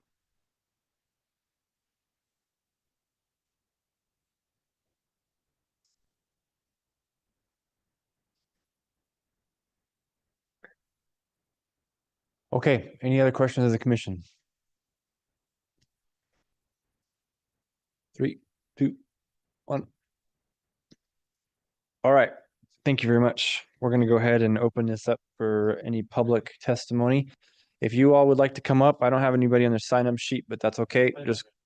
That's all right. No worries. Come on up and just state your name and address for the record, and you'll have 3 minutes. I'm assuming you want to speak individually, or do you? Okay, great. I'm Bo Gould. I'm Tina Gould. Okay, let's do this one at a time, just for the sake of the record. I'll go first.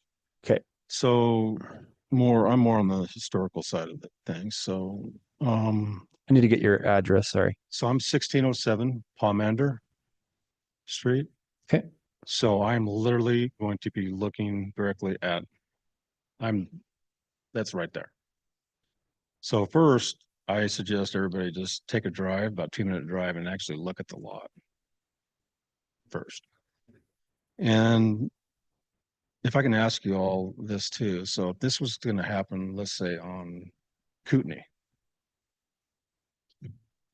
would this happen? Would this thing be built on Kootenai? Okay, my street, I look at my street as a little miniature Kootenai. Okay, and let me ask you: is there anybody here that is not aware of the Egyptian theater? Respectfully, we can't answer questions. Okay, I'm just going to say that I'm talking about this house has historic. My house was built in 1936. The Egyptian theater was built by the same guy that built my house and the house next to it. I can't touch my house. My house is on the Historical Society now. I can't touch the outside of my house at all. And so I've actually tried to build stuff in the back of my house and I can't even, and the city has turned me down for setbacks. So that being said, if this goes in, I'm gonna go to the city and I want the same setbacks. And I want to build an ADU, 3 stories tall, to block this view, because I literally have a deck above my house, beautiful yard, and I'm going to look right directly at this. Okay, thank you, sir. Thank you. My name is Perfect. Go ahead. Sorry. Tina Gould, and I'm the owner and resident of the historic Gould residence that he's talking about, identified as such on the plat map. Our property shares a direct rear boundary with a 0.43 acre site where the applicant seeks approval to construct a 5 multi-story townhome unit plus a common lot. I strongly oppose the conditional use permit, variance, and preliminary plat subdivision for the following reasons. Significant invasion of privacy and loss of quality of life. The proposed multi-story townhomes would be constructed with only a minimal encroachment into the required rear setback. This places the structures directly in my backyard. Upper level windows and balconies would overlook my private living area's yard and home, resulting in a complete invasion of privacy. No reasonable amount of buffering or screening can fully mitigate the loss of seclusion. My daily enjoyment of outdoor activities, relaxation, and peace on our property will be severely and permanently diminished. Failure to meet MX2 zone standards and buffer requirements. The MX2 zone includes specific dimensional standards, including a minimum 10-foot rear yard setback and landscape buffers, particularly where higher intensity development transitions to existing residential uses. The requested variance to deviate from use-specific townhome standards and to reduce or eliminate required buffers does not satisfy the necessary findings for approval. The proposal fails to adequately protect adjacent residential properties from the impacts of this higher density mixed-use development. Incompatibility with the surrounding neighborhood and historical character. The area surrounding the site consists of established single-family residential properties, including my own historical residence. Introducing dense multi-story townhomes immediately abutting my backyard is incompatible with the character of the neighborhood and the intent of the MX2 zone, which seeks to balance mixed use as well, respecting transitions to lower intensity residential areas.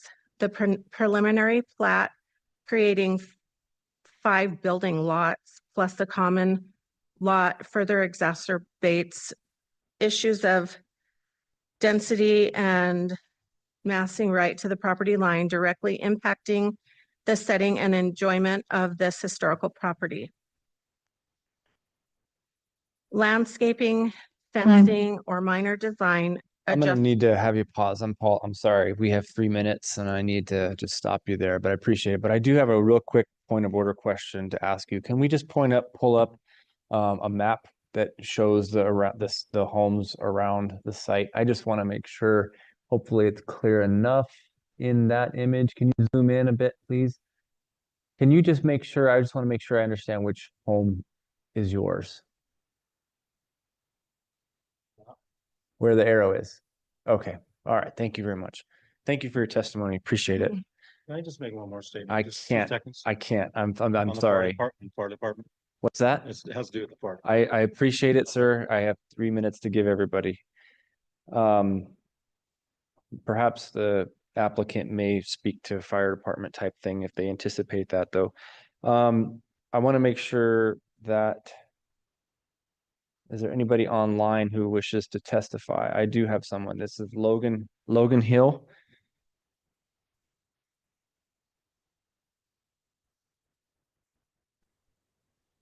Hello, can you hear me? We can. Go ahead, sir. Yeah, hi there. Logan Hill. I currently live at 2803 West Cassius Street. Resident on Hervey Street 1712 for 5 years until October. We just moved. But I'm also in opposition, similar reasons that the previous 2 stated, just about not fitting with the aesthetic of the neighborhood. The height concern, just really close proximity to these people's house and the one adjacent on Hervey Street. Setbacks, doesn't seem like enough space. I was denied building a small addition on the back of my garage on Hervey Street. I wanted to just add like a 5 foot, shed for some bikes and yard tools. And because it was going to be attached to the back wall of my garage, it was denied.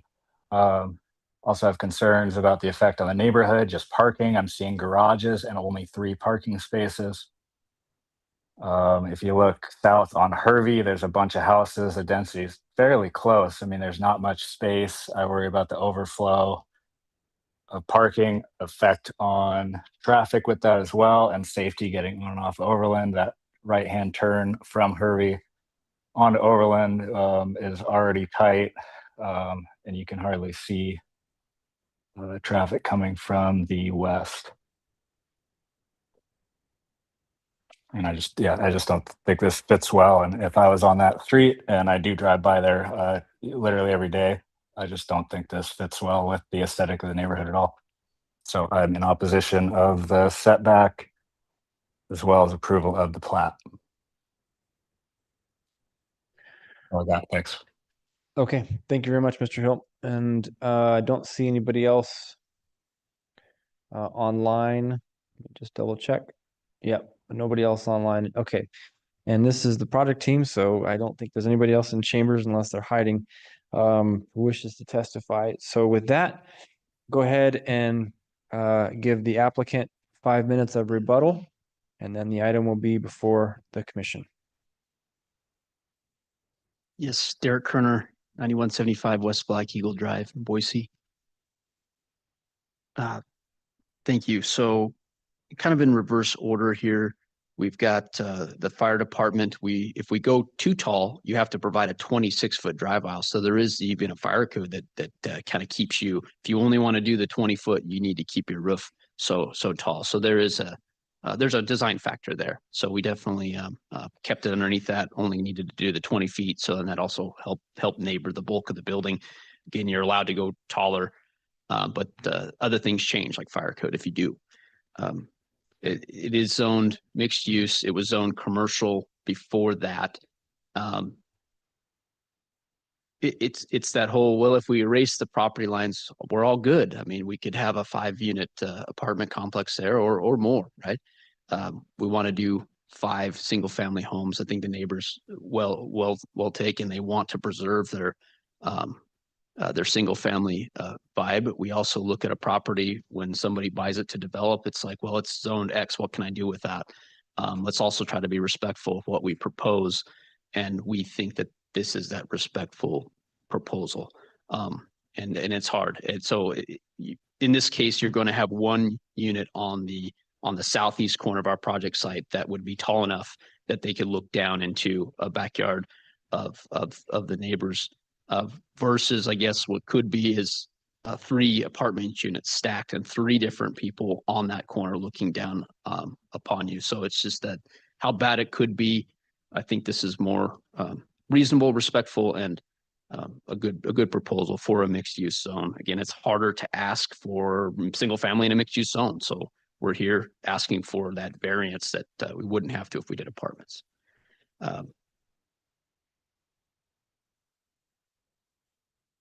And I may be able to help you out with the ADU. Yeah. That's all I've got. Okay, thank you very much. All right, with that, the item, the test or the public hearing component is over. We'll go ahead and make this decision before the commission. This is item number 3, CVA 25-42 and CUP 25-50. Conditional use permit to deviate from the use specific townhome standards and a variance to deviate from the buffers along an arterial and collector. Reminder, we are deciding body on the conditional use permit and the variance. And then the preliminary plat SUB 25-60 for the mixed use subdivision comprised of 6 buildable lots, all located at 3113 West Overland Road.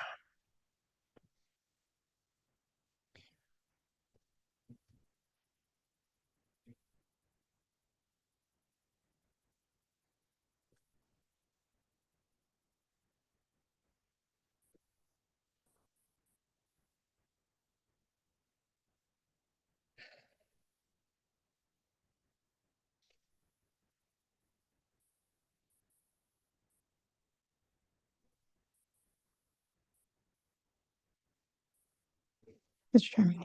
Commissioner Moore. All right, I'll start. Okay, I move that I'm getting this right. I move that we deny CUP 25-50, approve the variance 25-42 for the buffer along Overland only, and recommend approval of SUB 25-60. Okay, you just threw me a curveball. Can you state that one more time? I'm just trying to pull up my notes before I can. All right. That's deny the CUP, approve the variance, and recommend approval of the subdivision. Understanding that the variance does not include the rear setback.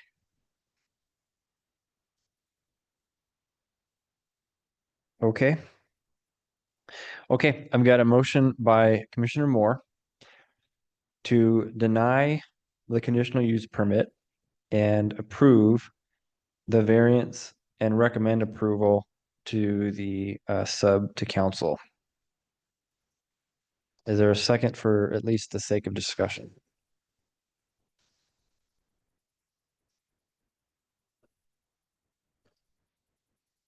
I'll second, at least for the sake of discussion. Thank you, Commissioner Torres. Okay. Any discussion? Commissioner Moore. Let's unpack this. So I don't know if that was the right order of the motion, or if we can do that order. it a try. It's funky. So ultimately, I'm not in favor. My heartburn is the setback on that interior drive aisle. I've seen sharing the pedestrian walkway with drive aisles for existing buildings. I'm having a hard time with this one with a new building. I think, we've got kind of a blankish slate, at least that, that small slender rectangle on the eastern side of the site to provide, that minimum setback for production of pedestrians. Otherwise, you're walking out your front door and you're looking out for cars and you don't have kind of a safe protected route there. The variance, we've kind of discussed the rear setback. So the variance, I think, if this project was facing Overland, it would be a maximum of 20 feet from Overland. If you were proposing the same exact thing that wasn't townhomes, it would comply.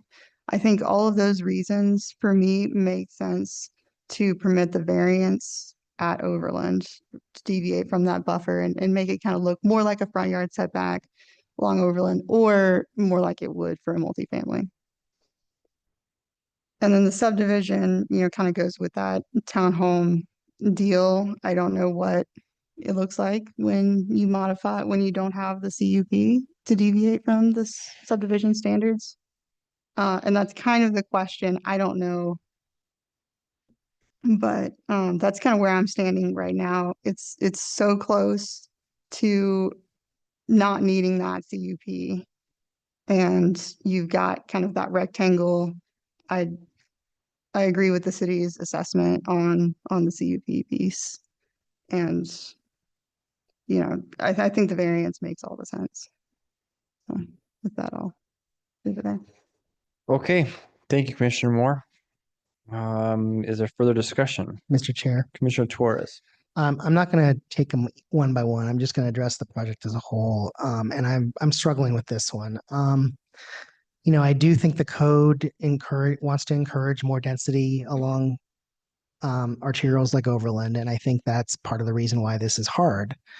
But I'm also struggling with, this almost feels like the perfect storm project to have a whole bunch of barriers in different places for the applicant. And on the one hand, we want, multifamily would check almost all the boxes for this one, but it requires tearing down an old building. And we want adaptive reuse. We want to preserve existing structures where we can.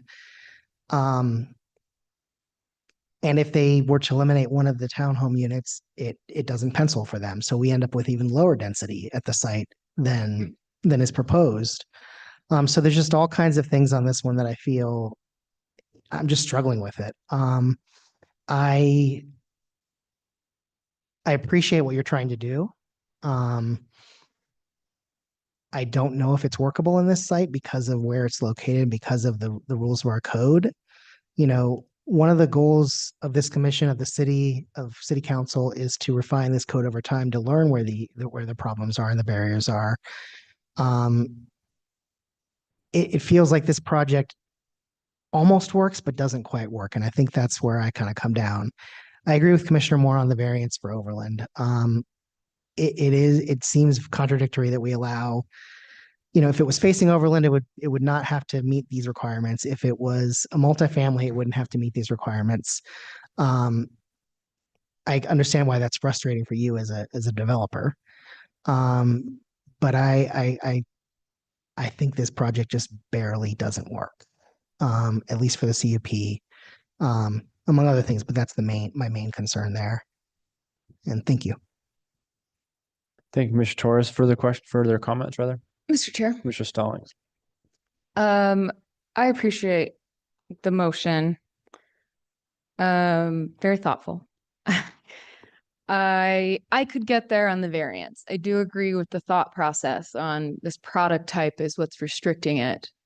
Even though we would like to enhance that character feel of an arterial street. Yeah. And the safety and stuff, it would be allowed with a different product type.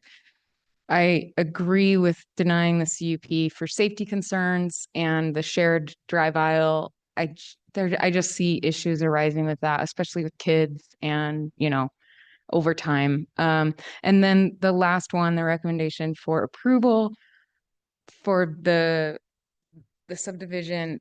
I've been a part of, mid to low density multifamily in a single family area, and there are still step backs or height transitions along when you're adjacent to single family homes that I don't think that would be considered if this was a different product. It's not like the variance, it would just be approved if it was a different product type. So I kind of worry about that. I see the goal still with the city is to protect light and privacy and neighborhood character. I do see the rub there that we're hearing from the neighbors. So I won't be in support of this motion, but I appreciate the thoughtfulness. And yeah, for me, the application just isn't quite there. Thank you, Commissioner Stallings. Further discussion? Mr. Chair. Commissioner Schaefer. I will not be in support of the motion. I agree with Commissioner Stallings' comments at a high level. I actually agree with the staff report in pretty much every summary of what's before us tonight. Quite frankly, I don't think the applicant demonstrated a hardship on the property. Just because there's an existing building that they've invested in is not a hardship. In my simple terms, when I think of hardship, it's a cliff. It's a major irrigation infrastructure that can't be relocated. It's some physical constraint of the property that's, occurs more naturally, not just a building that's existing. And let's be quite honest, that was a home originally, and now it's an office space, an office building, right? So it's already been adapted once in the past. So, so I think if the shoe doesn't fit, it doesn't fit.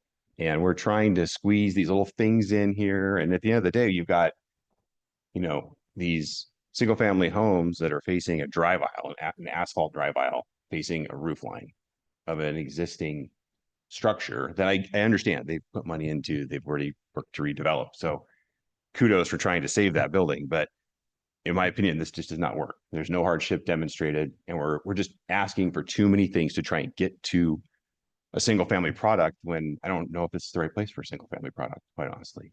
And I think we have to be very careful comparing things down the street to this property. Okay. So there are other rules that apply for multifamily homes, right?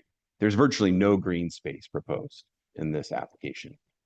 Multifamily homes require, multifamily developments require, green space percentages.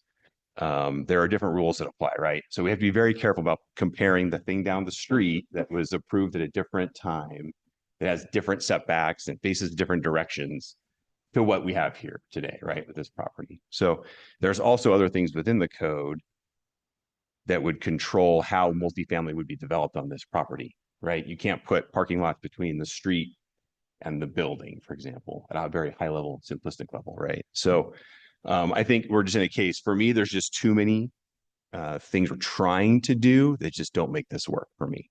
So that's kind of where I'm coming down at a high level. All right. Thank you, Commissioner Schaefer. Commissioner Stefancic. Chair. Yeah, this one's a tough one. I think, not to repeat too many things that some of my other commissioners had said that are in opposition, as I'll be in opposition of this motion. Two is, I try to look at this, and I know the applicant put in a lot of work to try to make this, but I think to Commissioner Schaefer's point, right, the shoe doesn't fit, then I think got to think, erase it and maybe think differently about it. I do appreciate that you are trying to do the single family home thing in this area, and that's somewhat aligned to what I think the residents or the neighbors are looking for, but not quite in this way. But I am fearful that if this all gets denied in this way, then you may come to the point where it's like, okay, big, apartment building that you can put in this space with not having to ask for a whole lot of variance or conditional use. And I'm pretty sure that's not what the residents and the neighbors want either. So it makes it really tough in that way. But given the conditions that we are asked to look at within the variance and the CUP, yeah, I agree in not supporting the CUP and also not supporting the variance here as well. Mr. Chair, I'm sorry, can I real quick, just to clarify too, just for the folks that testified, we get the concerns, we understand. But you also, I hope you understand that this property is zoned differently than your property, right? So the rules are different along Overland Road than on your property. So just know that, should these gentlemen come back with a different application that looks different, plays by different, tries to adhere to the code, the zoning that they're dealing with is different than the zoning on your property, right? So I just want to be very clear. And for the folks online that testified too, that live in the neighborhood, much of the surrounding neighborhood is R1C zoning, and these properties along Overland Road are MX1 and MX2 zones. So the rules are a little differently. So I just want to be very clear about that too, that it'll change differently than like your home parcel would. Okay. No, I'm sorry, it can't. Yeah. Mr. Chair. Commissioner Torres. I realized I seconded the motion, and when I gave my remarks, I didn't actually say how I'm coming down on this because I seconded for the purpose of discussion. Commissioner Moore's knowledge of the code is second to none. But I guess what I would say my position is I'm in favor of the variance. I would oppose the subdivision as well as the CUP. So I'm going to be a no on this motion as well. Okay. Thank you, Commissioner Torres. I am going to be voting in opposition of the motion reluctantly, begrudgingly. But there are times when this commission, I think, would like to do something that's different than what we have to do. And I think that this is one of those instances where we have to do what essentially is written in our code. And I agree with Commissioner Schaefer. I don't see the hardship. And I think to me, this whole application comes down to that without that hardship, I can't grant a variance. And if I can't grant the variance, there's no point of the sub and what they're trying to do. I hate that because I appreciate the fact that you're trying to build a purchasable product that is something that we don't see as much of as we'd like. We see a lot of multifamily, right? Which is fine. The market needs that too. Don't get me wrong, but we don't see as much as for purchase properties that are also in demand and that people would like. And so I wish that we could say yes. The problem is, again, I don't have a hardship. I don't have that. And again, I think Commissioner Schaefer articulated well, the existing building is not that. There's not There's not a canal or a lateral. There's not a big topography issue. There's not that type of a thing that's here that's forcing you to do something on this. It's the code meets the challenge here. So I would add that I think also to Commissioner Schaefer's point, Overland Road is a principal arterial. It is one of a handful of principal arterials. And because of that, and because of the nature of what has happened along it over the years, it is why this is zoned MX2, and the intent of the city for at least the parcels that front Overland to become more dense because of that transformation, the typology of the roadway itself. That's the whole point of the MX3. So I don't have it with the height and stuff. That's not as much of a challenge. I totally understand that rub. We hear that every single week. But now we're going to be in a situation where you all are going to have to go back to the drawing board, and chances are you're going to come back before us with a different property, and it's probably going to be more of an impact, just being honest. And that's the conundrum that we face. And if nothing else, I think that hopefully this is one of the things that our council may take up at a future time when they continue to tweak our code, because this is something that they've committed to. We've seen it. We've seen evidence of it very recently. And I think even to Mr. Mosier's testimony earlier about answering the question in terms of the spirit, I think it's pretty clear to me that this is a relic that goes back several generations.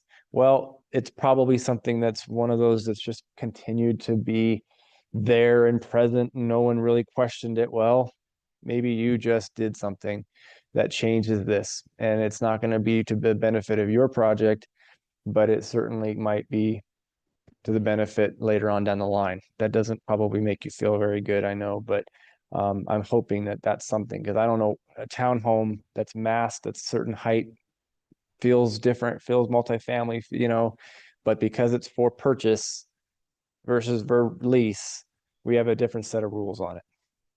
So anyway, all right, with that, I think we've all had our say on the motion anyway. Would the clerk please call the roll?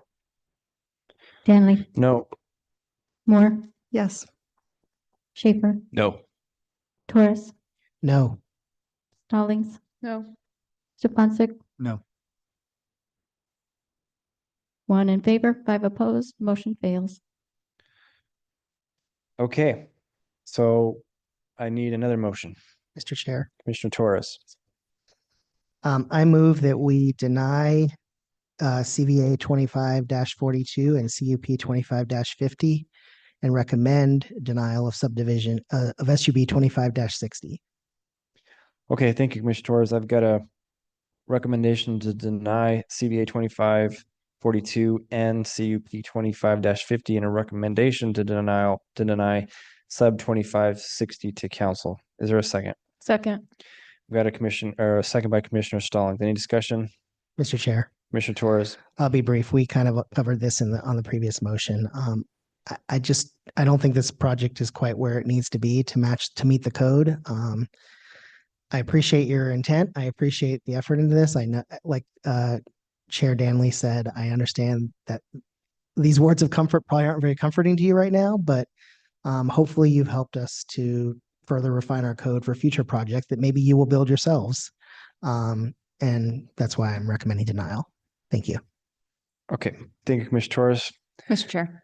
Commissioner Stallings. I don't want to, beat a dead horse. We've said plenty, but to reiterate some of the points that Mr. Schaefer, Commissioner Schaefer had noted, it's a great point on we are held to defining what a hardship is, and we just don't have the ability. So just to walk back kind of what I said on the other motion, completely in agreement with how we need to adhere to what we are allowed to rule on. Mr. Chair. Commissioner Schaefer. I'll be quick too, just to help you guys with maybe a little more guidance, as you reevaluate the property.